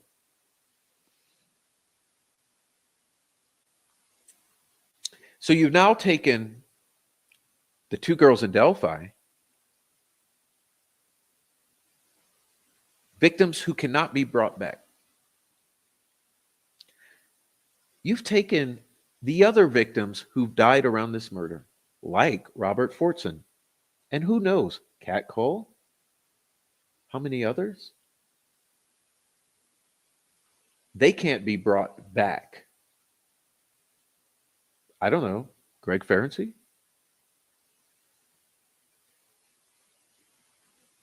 But now you've added to that list of victims Richard Allen, his wife, and his daughter. Three individuals who are still here.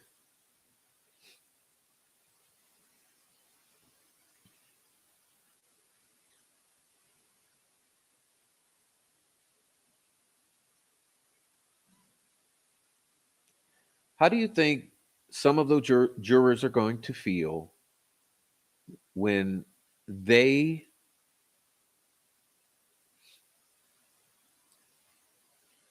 remove the calluses from their eyes? They see what has actually happened. They see what was kept from them.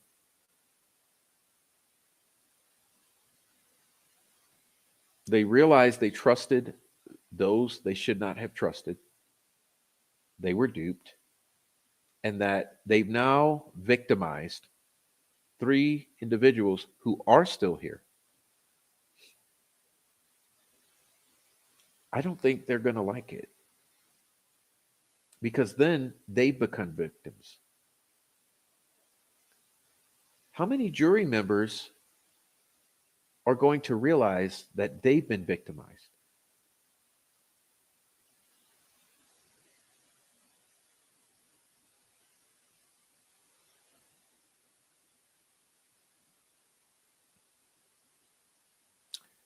Like I said, this is probably the greatest miscarriage of justice in the past 20 years around the murder of two little kids.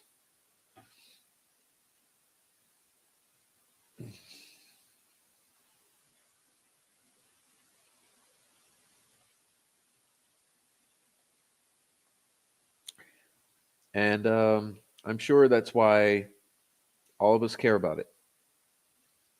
Okay.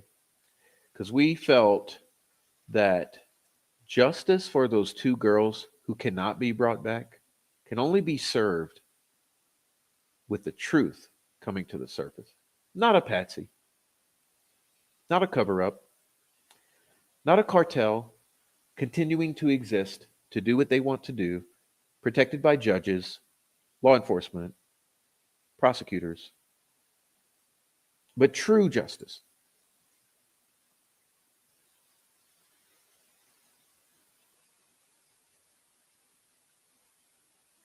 So that's I hope that's what we get.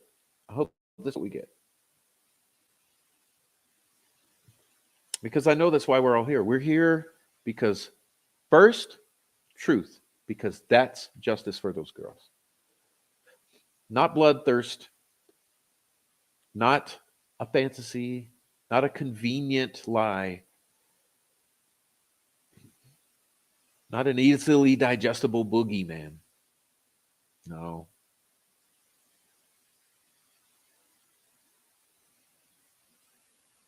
So,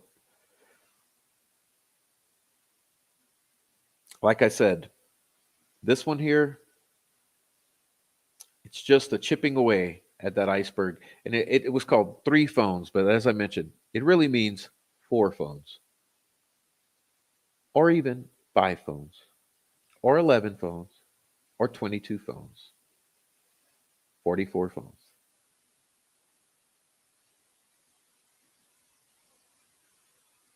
The phones provide infallible truth.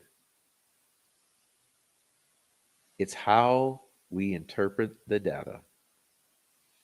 And so, hopefully, tonight was a worthwhile investment of your time. I didn't promise you answers at the beginning because I don't have them regarding these phones. I don't have them.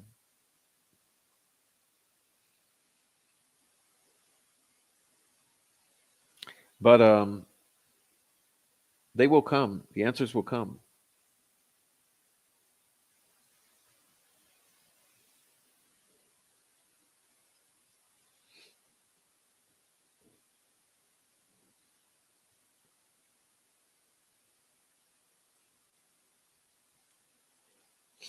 Anyway, I want to thank you for coming tonight. I want to thank some of my donors with the super chats.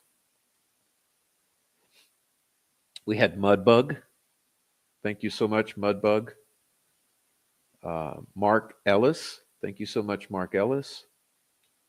And those Mudbug gifted 1, 2, 3, 4, 5, 6, 7.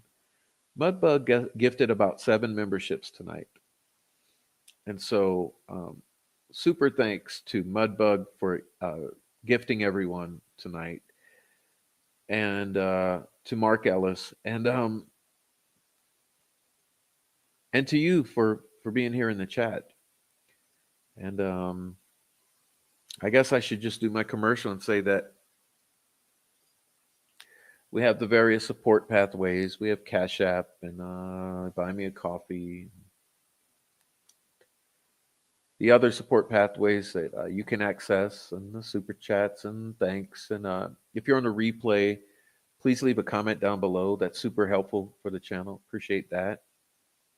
And I want to thank everyone who joined the live chat. I apologize that I know tonight was not necessarily a night for the chat.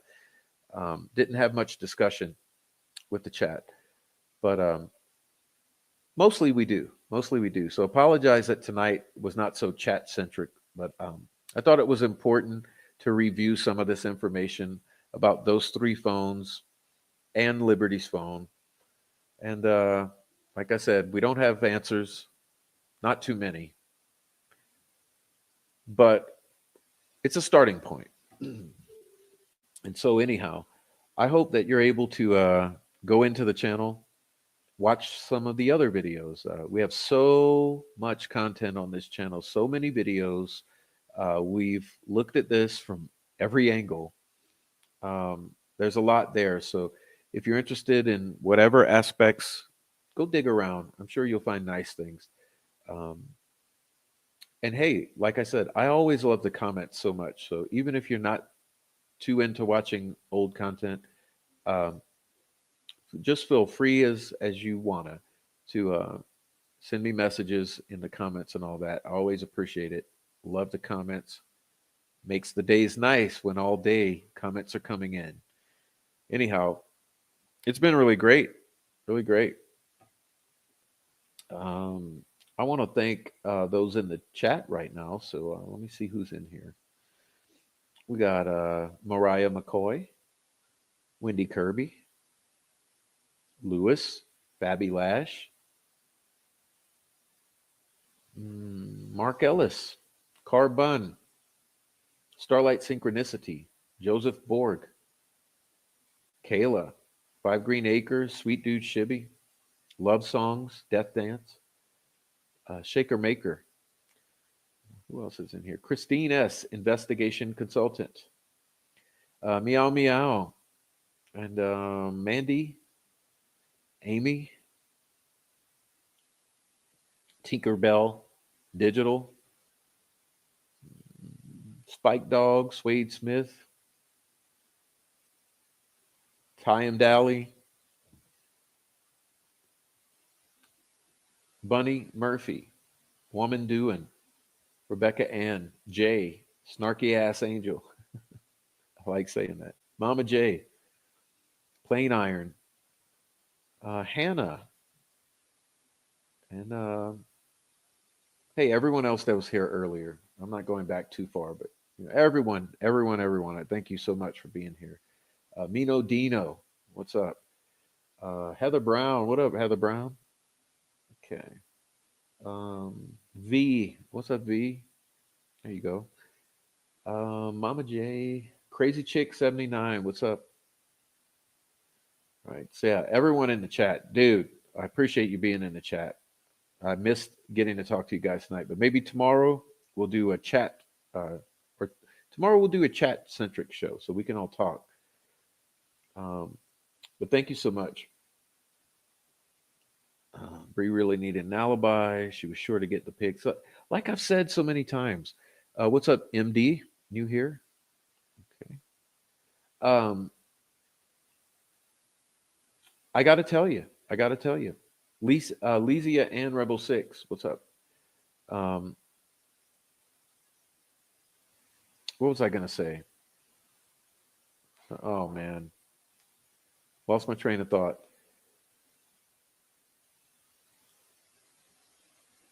Oh, about the witnesses. You go back year and a half, and you'll find me saying this when it was not a popular thing to say.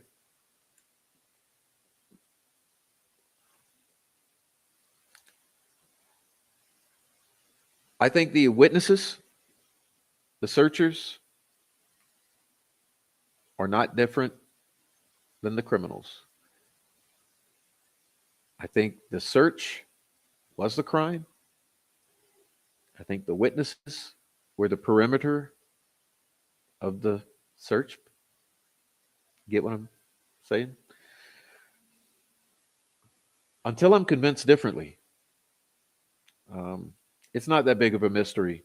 Listen, Doug Carter said tentacles before he gave up on all of us, on those girls, and on integrity. So I wished that Doug Carter had fought, but I think they just wore him down and he gave up. So, but hey, it's not over. It's not over. You can still do a good job, Doug, which is talk. You can retire and tell us all the truth because we're going to keep doing what we're doing, just like you said. Anyway, thanks everyone here. Listen, yeah, please pray for me. Um,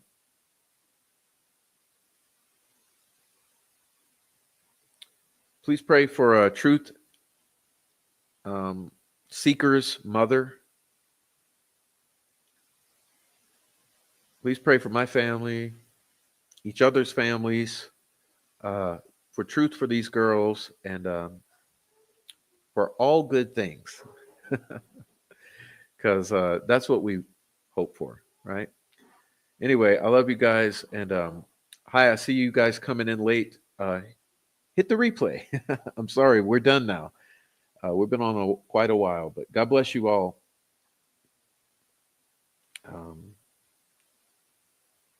But yeah, see you later.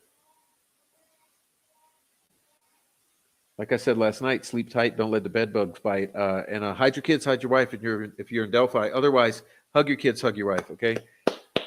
Round of applause to everyone. Thanks for being here. I'll see you tomorrow. All right. Boom.